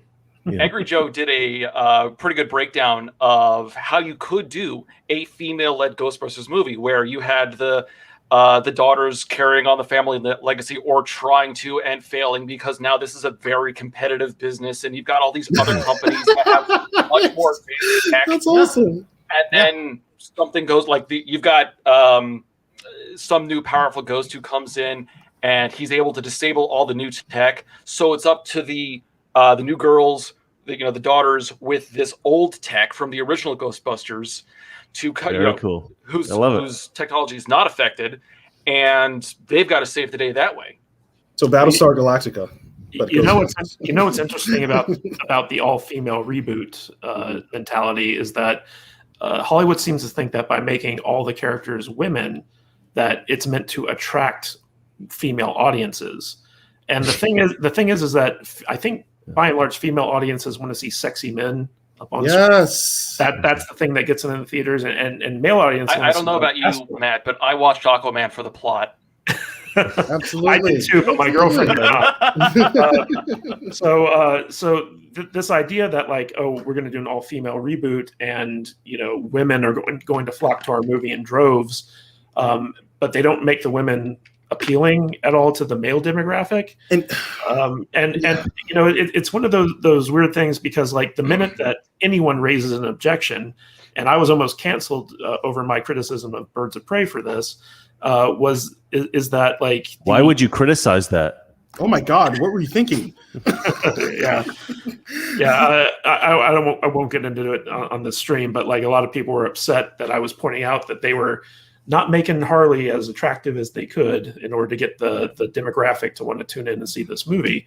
And so like I just feel like it's a big mistake to think that like, oh, by making this spinoff all female, we can't appeal to men at all. And that seems to be a running theme is that these movies aren't made for men. That was the famous quote for like the Terminator Dark Fate type thing. Men are going to be scared shitless. Then they won't see it then. Exactly. There you go. And that's why I failed.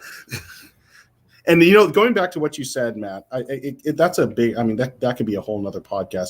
But I think there's been a huge sanitization when it comes to sexiness, that kind of edge in movies nowadays. Everything is just for PG-13 because you want the kids, you want maximum exposure, and you don't have those kind of movies that have a bit of a dark edge or kind of sexy, or you kind of have that sexual energy. But I think that going back to what you said about the Birds of Prey movie, like I won't. You don't need to explain further, but I get what you're saying. Where when it comes to comic book characters or superhero movies, these are hyper extensions of humanity. They're not supposed to be like normal people.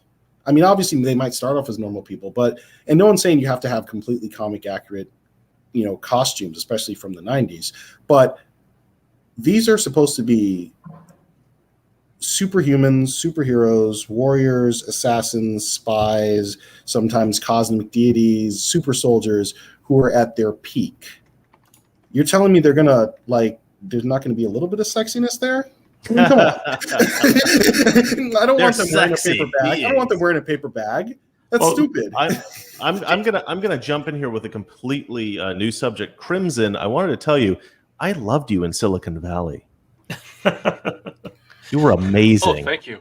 Yeah.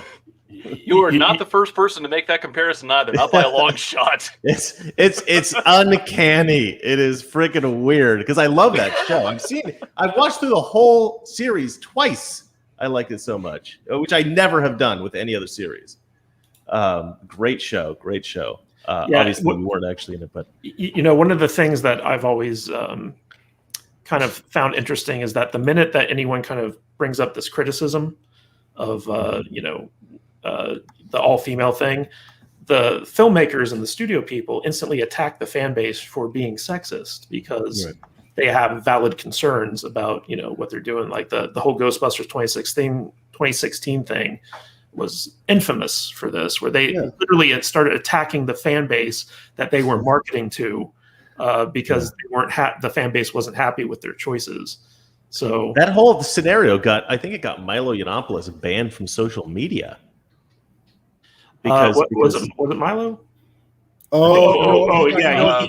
He got banned from the black shit. Because his fans were attacking Leslie Jones. If I'm Leslie Jones, right? Yeah. Who wasn't? I mean, I've seen the movie.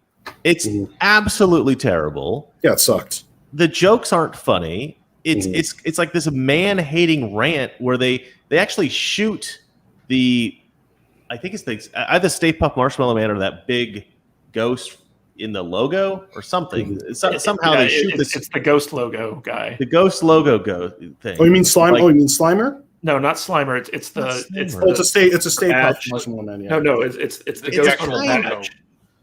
It's the logo from Ghostbusters. They blow it up as if it's a Stay Puft Marshmallow Man, but it's not. It's the ghost. Yeah, and they defeat him. It's a weird idea. They defeat him by shooting him in the junk. They defeat him by shooting him in the junk. I know you're talking about now. Yeah, it's so on the nose, man-hating. It's weird. I mean, it's not even like offensive as a man. It's just like, why are you doing this? This is terrible writing. Like, this is embarrassing to watch. It was hard to watch. And all the male characters were either idiots or they were like that stereotypical basement dwelling nerd who hated women. That's who the villain was, I think, even. And they made Chris, I think somebody said Chris Pratt. It was Chris Hemsworth.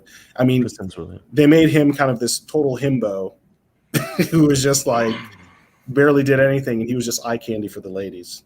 So, I mean, whatever. If that's the case, that's fine. But just the fact that all the male characters were like useless or stupid or evil or misogynistic, it was just weird. It was weird. That's a really good example of a film that had that myopic view, that obsession with let's put in this woke feminist, let's make it feminist, and really just ruined the whole concept of the film. I mean, there was nothing redeemable about that movie. And if you look at the emails between the guy who directed that movie and the Sony studio head from Paul Feig or something. Yeah, Paul Feige and or Feig or whatever. If you look at the email exchanges between him and the head of Sony at the time, who was a woman, Amy Pascal, exactly. So like North Korea leaked all these Sony emails, and if you look at that, like you can just see like the agenda-driven decision making that went into that movie. Mm-hmm. But one of my biggest pet peeves that helps to undermine a franchise is make prequels instead of sequels. And Hollywood loves to make prequels because they're lazy. And when you already have stuff that's established and you have some world building done, you can pull from that world building and tell those stories instead of having to come up with something new. Right, because there's referenced stories. Yeah. Exactly. So what do you guys think about the fallacy? I blame George Lucas for this because he was the first one to kind of popularize this idea. What do you guys think of this notion that like stories need forward momentum, so you should always be going forward in a story as opposed to going backwards? I think it depends, honestly. It depends on what you're covering in the prequel. I think the mistake with a lot of prequels is that they cover these pre-established characters and you already know where they're going to end up. So it kind of kills a lot of the dramatic tension and interest as to where you can go with the story. You're still, even if you go this way, you can zig, you can zag, but you still got to go move forward like, God, what's his name? Like Rickon. You got to go move forward like Rickon eventually to the destination. And so it kind of like it kills a lot of dramatic tension because, again, you know what's going to happen. I mean, sometimes it can be fun if it kind of talks about a certain part of their life that you didn't know. But I think what made Rogue One work so well as a prequel was that these were completely new characters. It was a section, it was a story that was referenced, and you didn't know what was going to happen to them because you didn't see them in the original trilogy. They could have maybe gone their own way, but they kind of did it in a very awesome way that made it work. But I agree with you. It should be sequels. Move forward. Stop trying to. Prequels can work if it's, when we're talking about like a real prequel where you're using the characters from the original material, and then you're writing a prequel. Rogue One is kind of like an offshoot story. You know, it's not about the main characters, so there was no. But you also have Second examples prequel. like with Star Trek, where they basically start setting a whole bunch of stuff in the original series timeline and futzing with canon and you know. Well, that's the danger. The danger is that you end up distorting the already existing characters from their youth. And so to me, it's like there should be some kind of law written. It should be part of the U.S. Constitution. Like the only people that are allowed to mess with character origins and like prequel stuff are the original writers. Because, you know, Indiana Jones was great, right? So Indiana Jones, they came out with Raiders. It was an epic hit. Everybody loved that movie. And then they did Temple of Doom, which is a prequel. But like, you know, What? and Is that a prequel? Temple of Doom is a prequel, yeah. Are you serious? I didn't know that. Oh yeah, who doesn't know that? Come on, you guys call I didn't yourselves know. I didn't know nerds. it came after it. I never knew that. That's why. Yeah, it's a prequel. It's a you're pretend. No, it's a prequel, but it totally is the same theme as Raiders. Like Indiana Jones is not a different guy. You know, it doesn't tie into Raiders in any way. They weren't yet, you know, obsessed with this nostalgia and referencing everything and tying things together and that kind of stuff. So Temple was a completely separate story, totally different. But So I would just say that it's never been firmly established to be a prequel. is that true? This is the first time I'm hearing that. That's why. There's a theory that it is, but I've always heard that it's a prequel my whole life. No. Okay. I mean, there is a segment of the indie fan base that believes it's a prequel because of the whole Fortune and Glory thing, but it's never like Lucas and Spielberg never come out and said like, yeah, this happened before. Interesting. Oh, so it could be a sequel to Raiders. Yeah, it is a very different story than the other two movies. There's only 3 indie movies, by the way. I agree. I completely agree. Yes. Yes, well, there's only 3. there are 4 because they're shooting one right now. You don't have any maybe. criticism about that at all, do you, Matt? No, I don't know anything about that. Yes. So I personally do not like the idea of a franchise going with prequels because to me, like, just imagine what George Lucas could have done if instead of doing prequels to Star Wars, he did the sequel trilogy with the new technology and you know the actors from the original. Like, you know, it could have been so amazing what he could have done with it instead of going backwards. But So you could do a good prequel with good writers and a good story, and you're right. You're right that people know where it's going, and that is something that hampers the. But the big thing about Hollywood prequels is that it's the lazy way to go about telling the story. It's something where the filmmakers, the storytellers, don't have to think of anything new or think things through. Yeah. Take what was made by better storytellers and vomit it out for a quick buck. Like the Many Saints of Newark. Well, I'll have to wait to see that before I reserve judgment. So we'll see how that goes. So the final thing that kills a franchise is changing or adding genres to something that's already been established. And I put this one on the list because, like I said, I recently watched the Highlander movies, and the first Highlander is a fantasy movie, right? Mm-hmm. Then the second movie is a science fiction movie. But if we take this to the Ghostbusters 2016, I think one of the big issues with Ghostbusters 2016 was that they not only made it a comedy, but they marketed it as a comedy, whereas I would argue the original Ghostbusters has comedic elements to it, but at its core, it's like supernatural fantasy, right? It's urban fantasy, yeah. It's urban fantasy. So like a good way to ruin a franchise is to change the genre or kind of shoehorn in genres that don't belong with it, like adding in, we're going to make this a romance geared towards teenage girls or something like that, you know?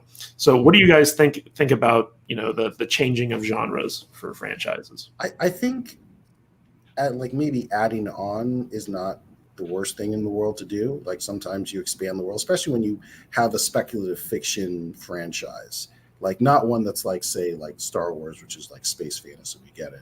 But if you kind of have something that's a little more like maybe it's more grounded science fiction or a superhero world, you can get away with that because it's like, oh, this is just an expansion of the world. You have superheroes that are mainly genetic. Oh, you might have some pocket universe where you go into like, you know, Greek myths. Back to the Future got away with it because it's time travel, so you can do lots of different. Yeah, you can pop into different time periods and then you can add that in, exactly. But I think when you completely shift what it is, then that's a problem. Because again, that's also disrespecting the source material, changing it completely from what the original franchise and what worked about it. Yeah, I know, Crimson, you recently did a review of Ready Player 2, which is the sequel to Ready Player 1. and I think that suffered from some of those issues where they were trying to change the genre a little bit. The problem is they changed everything, because nothing with the original story, the way that the first book left off, nothing could have carried through with the way that Ernest Cline wanted to write the second book. The characters are different, the plot is different, the genre is effectively different. It's if you thought the Oasis in the first book or the first movie had any kind of definition or potential, forget it. It's completely wasted in the second book. They go to a planet of John Hughes movies. John Hughes was cool. True? That is absolutely. I am not making that up. They go to a John Hughes planet. I'm not surprised. They go to an educational planet for kids. They go to a planet dedicated entirely to Prince. Is this written by the same guy? Yes, it is. I mean, there are issues. My review is 3 hours long. I've got that much to say about how much he did wrong with it. I mean, there are issues with the first book in many ways. Like, if there was like a lull in story or things started to get boring, let's throw another nostalgic, pop, sugary confection at you. And it also kind of didn't make sense given the time period. I'm like, this guy's obsessed with the 80s. How is that possible given how far in the future this is? But whatever, that's another story. Another Demolition Man issue. Yeah. Yes, exactly. What are the three seashells? I know. He doesn't know what the 3 seashells are for. I know.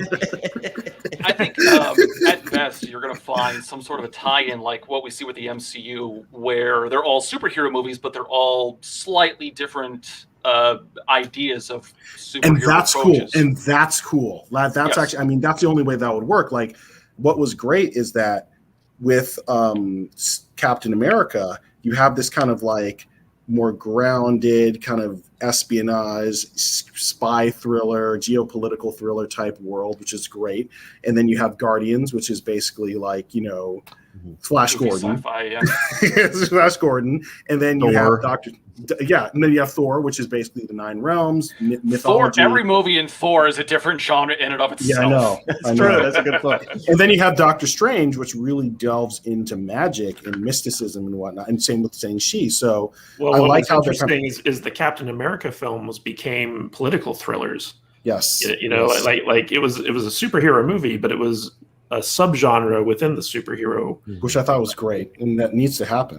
Like, that's the only way they can really survive. You can't just do cookie cutter for the rest of the, you know. Yeah, but an example of that would be like trying to take a superhero movie and making it into an outright comedy. So sort of like what they did with MODOK on Hulu, where you took a superhero villain who's supposed to be like, you know, very much a like a threat, and you turned him into a Family Guy show. You know, just doesn't quite work. There is one series that I absolutely have to shout out that did a genre shift better than anything else I can think of, and that was Kentaro Miura's Berserk. It's a Japanese manga. It is one of the best mangas out there. The art alone belongs in a museum. He recently passed away, didn't he? Earlier this year, unfortunately, so we're never going to see the end of the series, very sadly. But all Berserk fans know that the man died doing what he loved, so that's got to mean something. What Berserk did differently than anyone else I've ever seen, and I'm being generous with how I define this, because both the original anime in the 90s and the manga started off this way. It started as a kind of a horror fantasy series where you've got like one lone swordsman against, you know, gigantic, horrifying Lovecraftian monsters, and then it goes back to his origin story, effectively, when he started out as a mercenary with the Band of the Hawk, and it's more of a medieval drama at that point, with some action. They're going around doing battle scenes and stuff, but eventually you see the monsters get released. I don't want to spoil it, but it's really good. And then it goes back into the Lovecraftian horror again, and the transition is set up so damn well that even though the genre shift happens within the span of a few chapters of the manga, you absolutely bite into it. It is really, really damn good. It's an amazing manga. It's probably my favorite one. And you know what? Actually, I'll tell you another actually great example of the genre shift is actually the Song of Ice and Fire books. So when you really start the first book, it's almost kind of like it comes across as almost historical fiction in many ways. It's very, very grounded. You don't really hear much about magic. You don't really see much magic or any magic. Magic is really kind of mostly gone from this world. And then once they lock you in with the intrigue, the characters, that's when we start seeing the epic fantasy and the high fantasy start bleeding into that world.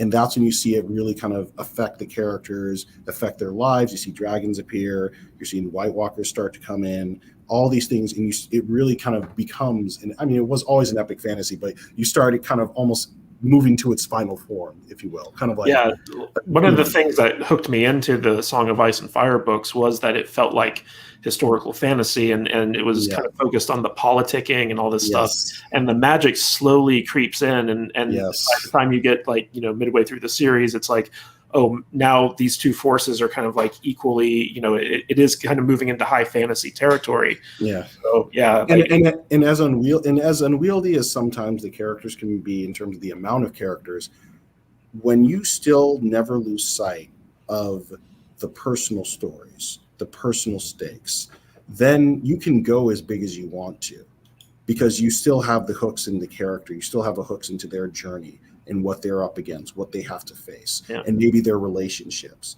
And talking about subverting expectations, you know, when you read that first Game of Thrones book, you know, you think Ned Stark is going to be your main character. He's the guy that you latch onto. He has all the hero tropes. You know, you're like, oh, I see. He's going to go to the wall. He's going to meet up with Jon. He's going to go fight the White Walkers. He's going to survive. He's going to survive. And then it's like they kill him, and you're like, holy crap! Like, I remember I threw the book down, got up, I had to walk around for a little bit after that. I was like, I can't believe that just happened.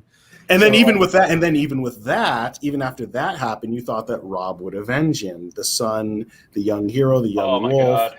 And I remember even before I read the book, no one would tell me what happened, but they're just like, dude, after you read book 3.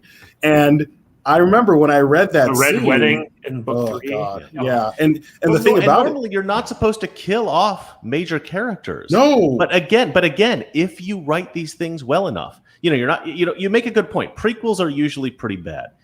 This, you know, the idea of genre shifting, terrible idea. But again, if you are a good enough writer, if you can manage it, then you can do it well. And maybe one of the problems that we have in Hollywood now is just we just don't have very good writers. No. Well, you know what's funny about writers Subverting in Hollywood? Expectations done well. Yeah, exactly. You know what's funny about writers in Hollywood is that anyone can be a writer. Your brothers, sisters, cousins, roommates, janitor. It's the nepotism, Yeah, everyone can sing. Everyone can sing too. They just can't sing well. Well, they don't have to go to school for storytelling. They don't have to have an English degree. They don't have to have studied creative writing. It's just like if you have a script that's somewhat legible and you can attach an actor or money to it, you can get it produced. And so like this idea that, you know, for a while there in the early 90s, I feel like J.J. Abrams and the Bad Robot, maybe it was late 90s. Yes, it was, yeah. J.J. Abrams and his Bad Robot production company, they were kind of like an incubator for, you know, for writing. And you saw that with like Alex Kurtzman and Roberto Orci. Yeah. All these guys that kind of came out of the Bad Robot school of writing that are now like pretty Damon Lindelof. Yeah, pretty well entrenched in Hollywood. And J.J. Abrams was kind of like the first producer to kind of like foster a stable of writers that are now like in pretty high positions in Hollywood.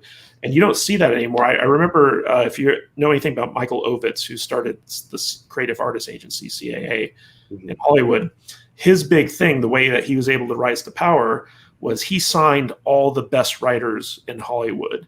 And so like he controlled the content. And so the studios had to come to them to get stuff written. And that's how CAA kind of rose to power, is because they cornered the market on the writers. And there's this idea that like in Hollywood, it's about who you know, right? Oh yeah, absolutely. So you could be a terrible writer, but if you're good at kind of verbalizing your ideas and getting people excited, you're going to get hired. But then like the finished product sucks. Like you see that all the time. Tim Burton, for instance, I hate Tim Burton. Not personally, I just don't like his movies. But when when you watch his movies, like a lot of his movies are really bad. Like if you watch his version of Planet of the Apes, terrible movie. That wasn't good. Yeah. But if you listen to the commentary from Tim Burton as you're watching that movie, you're like, I know why people keep letting this guy make movies, because he has a way to convince you that his ideas and what he's making is actually good.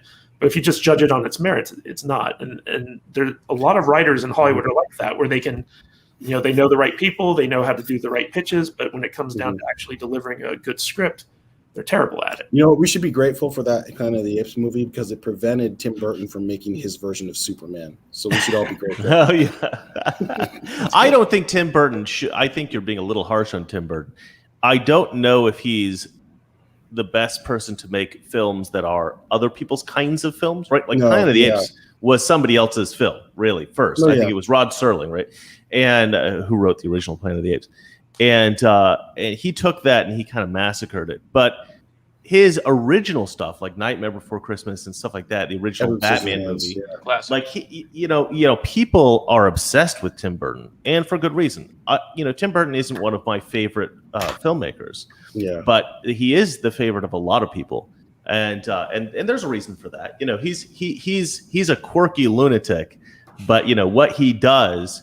He does it well. There is an audience, and he does it well. And you go back and watch that original Batman, and you see the styrofoam statues and stuff. You see that it wasn't perfect, but it really did change what Batman was in the social. It was interesting because that movie. It was part of that whole movement where you had that Batman movie. You had Year One, and then you have The Dark Knight Returns, and that really changed a lot of the aesthetic. Yeah, it really did. Yeah, the iconicness of Batman. I'm sure that's not even a word. But going back to, what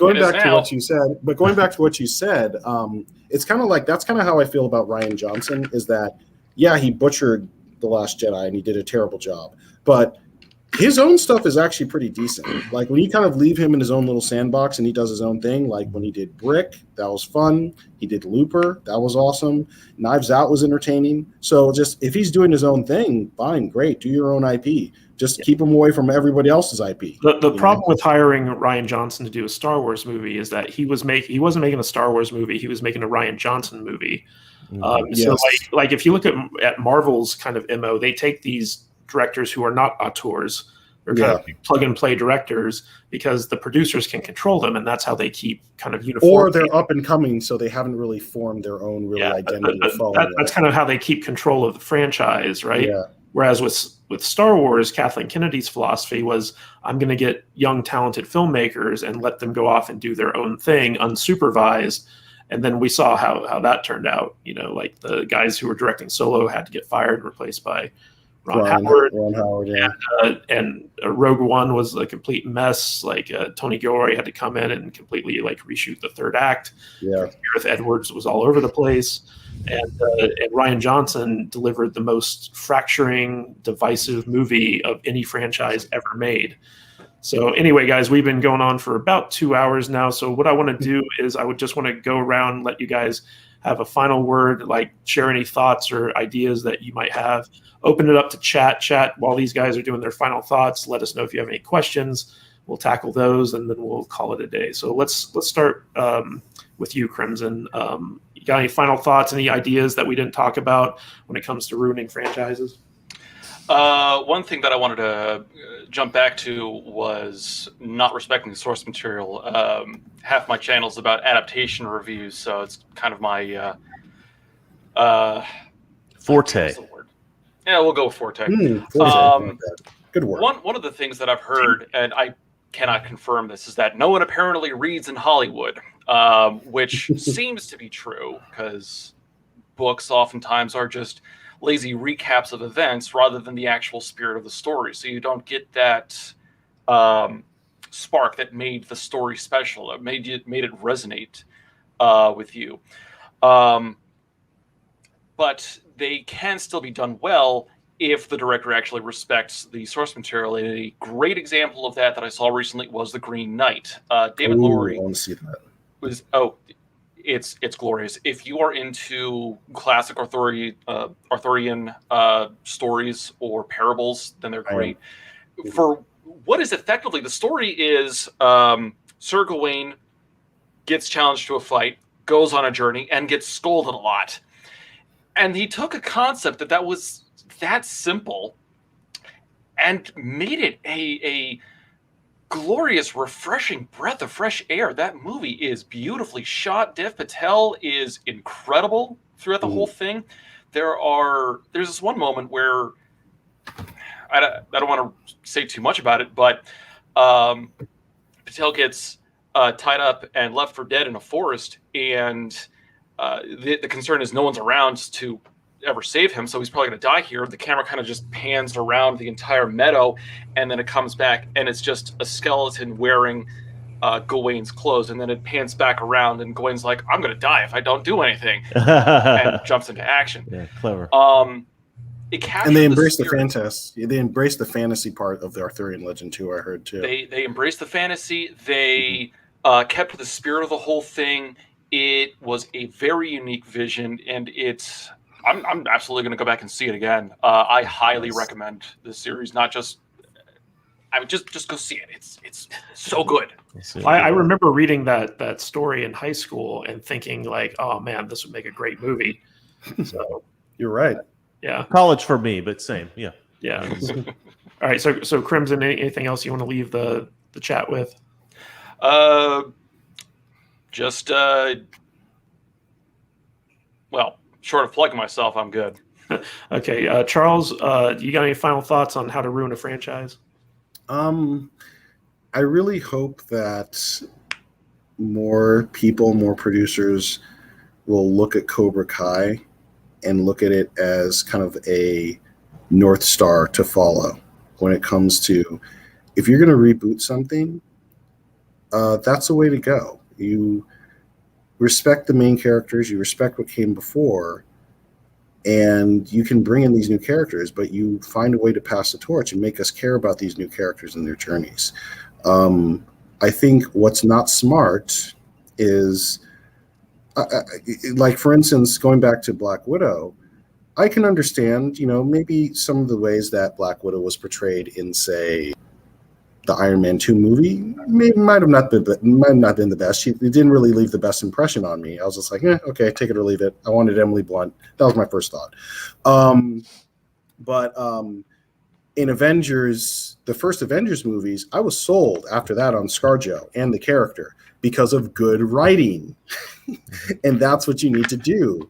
And even if certain things maybe didn't work before, it's not smart to crap on movies that were popular just because there might have been some elements that maybe didn't age as well. Because that is the reason why there is even a Black Widow movie, is because of those quote, quote, problematic appearances. So I think that the best thing you can do is give us a character, a real character. Look at, say, another example, Olivia Pope. Olivia Pope on Scandal, she happens to be a badass, very flawed fixer in DC who happens to be black. That's not the end-all, be-all of why we should care about her being black. That's just one aspect of her personality. They were able to slip some things in, which you didn't see before, which I thought was awesome. But they made her an actual character to root for, at least the first 2 seasons before the show went off the rails. So those are my thoughts. All right, so Steven Surreal says, can Crimson be in every video? And I think Crimson makes every video better. He does. So yes, he should definitely be in every video on YouTube ever made. He certainly made Silicon Valley excellent. Oh! Yeah, how's that Satan worshiping going for you, Crimson? Yeah, how is that? I saw half of season 1. I don't know what you're referencing. you got to go in and out like this. In and out, Crimson. Oh, all right, they're asking to drop links in the chat. I can. Yeah, we actually got a super chat from Nick Backyard TARDIS for $5. He says, "Please drop links to your stuff in the chat, Nick. We're going to do that, shortly after we wrap up our final thoughts here." So, Chris, Mr. Reagan, what do you think My cat about has taken over my shot? how would you ruin a franchise? Let us know your final thoughts. Yeah, I mean, okay, so I got started writing from watching the show The Twilight Zone. I mean, it wasn't my initial the original reason I started writing. You know, as a kid, you write stuff a lot, but it was the first series, the first stuff I watched that I thought, wow, this is like genuinely better than anything else I've ever seen. Like the Twilight Zone was so well written that at the time in the early 90s when I was watching it, I thought if I could write this good, quiet you. If I could write this well, I would be a better writer than any writer alive. That was my thought, because that's how impressed I was by the stuff that I was seeing on the Twilight Zone. So I watched every episode of the Twilight Zone, every episode of Alfred Hitchcock Presents, and I started to write short stories of my own. And one thing that was really critical to me was coming up with endings that were really satisfying. They didn't necessarily have to be a twist ending, but they had to be something that was really a satisfying ending. You set up for the ending, and then you satisfy the audience with a beautiful moment or something, a twist or something unexpected, something that really satisfies the audience. And I got really good at that. And so that's kind of my thing. And when I watch when I watch films today and watch TV shows today, one thing that just irritates the hell out of me is like, these guys are supposed to be the best in the world, right? These guys are being paid millions of dollars to write this stuff, and none of these people can figure out how to write a damn ending. And J.J. Abrams is one of the worst offenders with this. Mystery box. Mystery box. Yeah, the mystery make box. everything better. Mystery No, box they theater. don't. They don't. You don't want to leave the audience. Because there's never a payoff to these mystery boxes. Exactly. You set it up, and then there's never a payoff. Thank you. If you listen to his TED Talk, he even says, like, you never need to tell the audience what's in the box. Yes, you do. Right. You do, but watch Seven. According to what's him, in the box? What's in the fucking box? According to him, it's the mystery, which is the important part, not so much the solution. But he doesn't seem to understand that, like, the solution is part of the process of loving the mystery. Nobody likes a question with no answer. Yeah. I would say that the mystery box concept is great for conceiving of an idea for a project. Yes. But then once you have that idea, you have the characters and you flesh out the villain and you have all that stuff. I always write the ending before I actually start writing the script. Yes. I always write the ending first, or at least I conceive of the ending first anyway. You have to have something to write to. Especially That's what if I always it's say. Especially if it's a mystery. Especially if it's a mystery, because then you need to be able to, because then you can set up the little hints and things. The way I like to do twists in particular is I like to tell a story that the audience can predict the ending to, but doesn't ever predict it, right? Mm-hmm. So like I'll set up all the clues, and the audience will be like, oh, I know what's going to happen. I know what's going to happen. And then you do something else that they totally don't expect. They go, that makes so much sense, right? Like, because it was it was in front of them the whole time. You can never do that if you don't have the ending written first. Yeah. And it's really bizarre to me that these people get paid millions and millions and millions of dollars to write absolute crap. And it makes sense what you're saying, Matthew, about, a lot of people came out of the J.J. Abrams school of writing. Because maybe, these people having a lot of power and control, they just don't know what good writing is. They don't, because look what happened with Star Trek Discovery, or we'll just call it STD, and Star Trek Picard.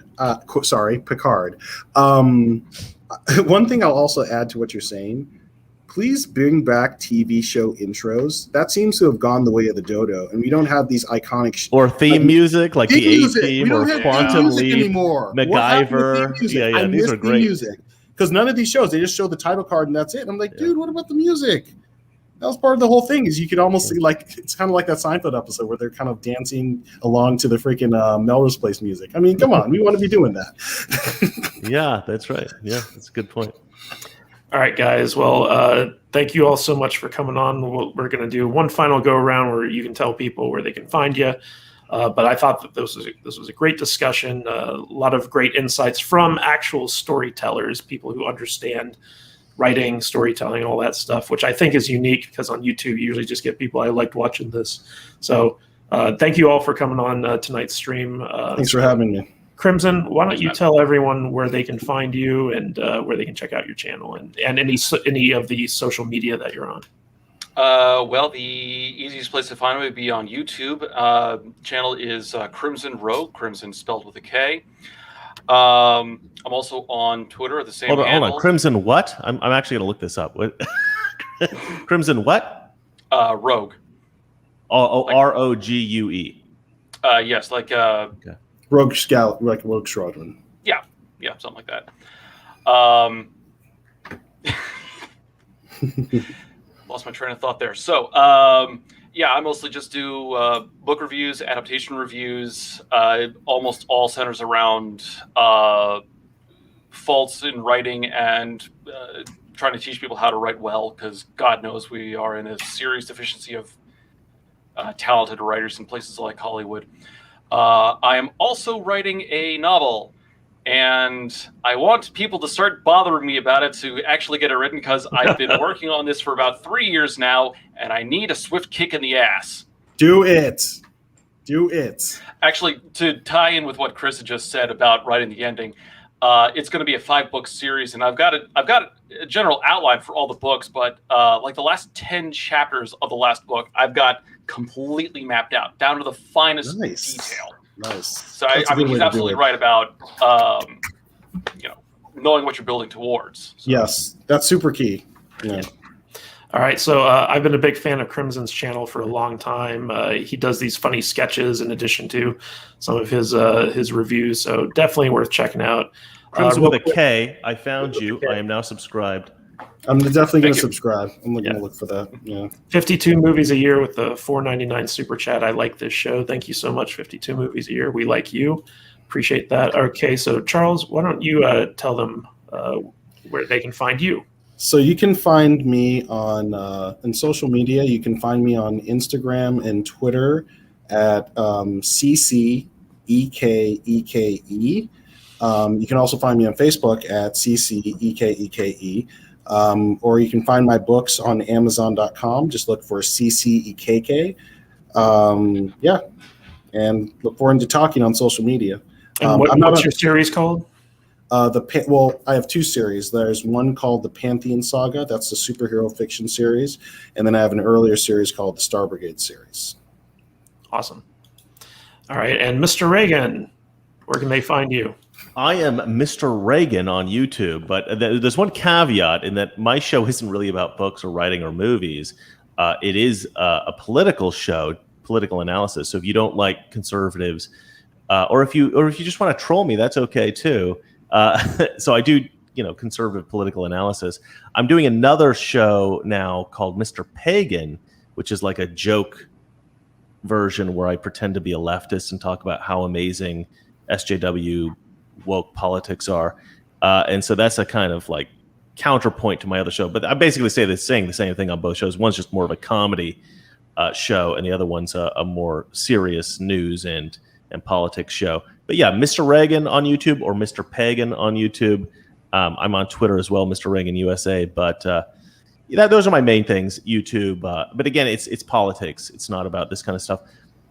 I may end up doing another show, something more about pop culture, because it is something I've tried to do on my political show, and my viewers do not like me talking about fiction. They do not watch that stuff, and it's really frustrating to me because I do find the politics of the movie industry and stuff like that, it really influences the culture a lot, and I think it's important to talk about that stuff. But my audience does not care for that. Like I do not get high number of views when I talk about pop culture on my political show. Yeah, the culture war seems to be on the left side of things. Yeah, they care a lot more about that. And we need to, conservatives like myself really need to pay more attention to that, because that's what's influencing our kids, Mm-hmm.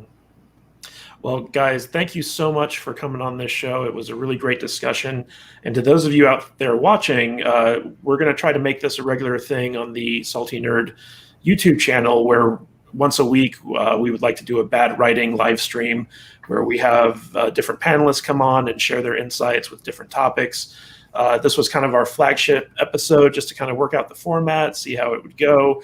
Let us know what you thought of it in the comments. Be sure to give us a thumbs up, like the stream. It helps get it out in front of other people on YouTube. And let us know who you'd like to see as part of the panel. Charles, I think you're going to be one of our regulars, talking with Jeff Haskell as well. Crimson, Mr. Reagan, if any of you guys ever want to come back, you just need to ask. You're always more than welcome. And we're going to try to do it regularly once a week, either on Thursdays or Fridays. We haven't quite narrowed it down yet, but we will have a schedule that we'll be sticking to eventually. So I want to thank all you guys for coming out tonight and listening to a bunch of nerds talk about nerd stuff. And we really appreciate it. So thank you all, and stay salty, my friends.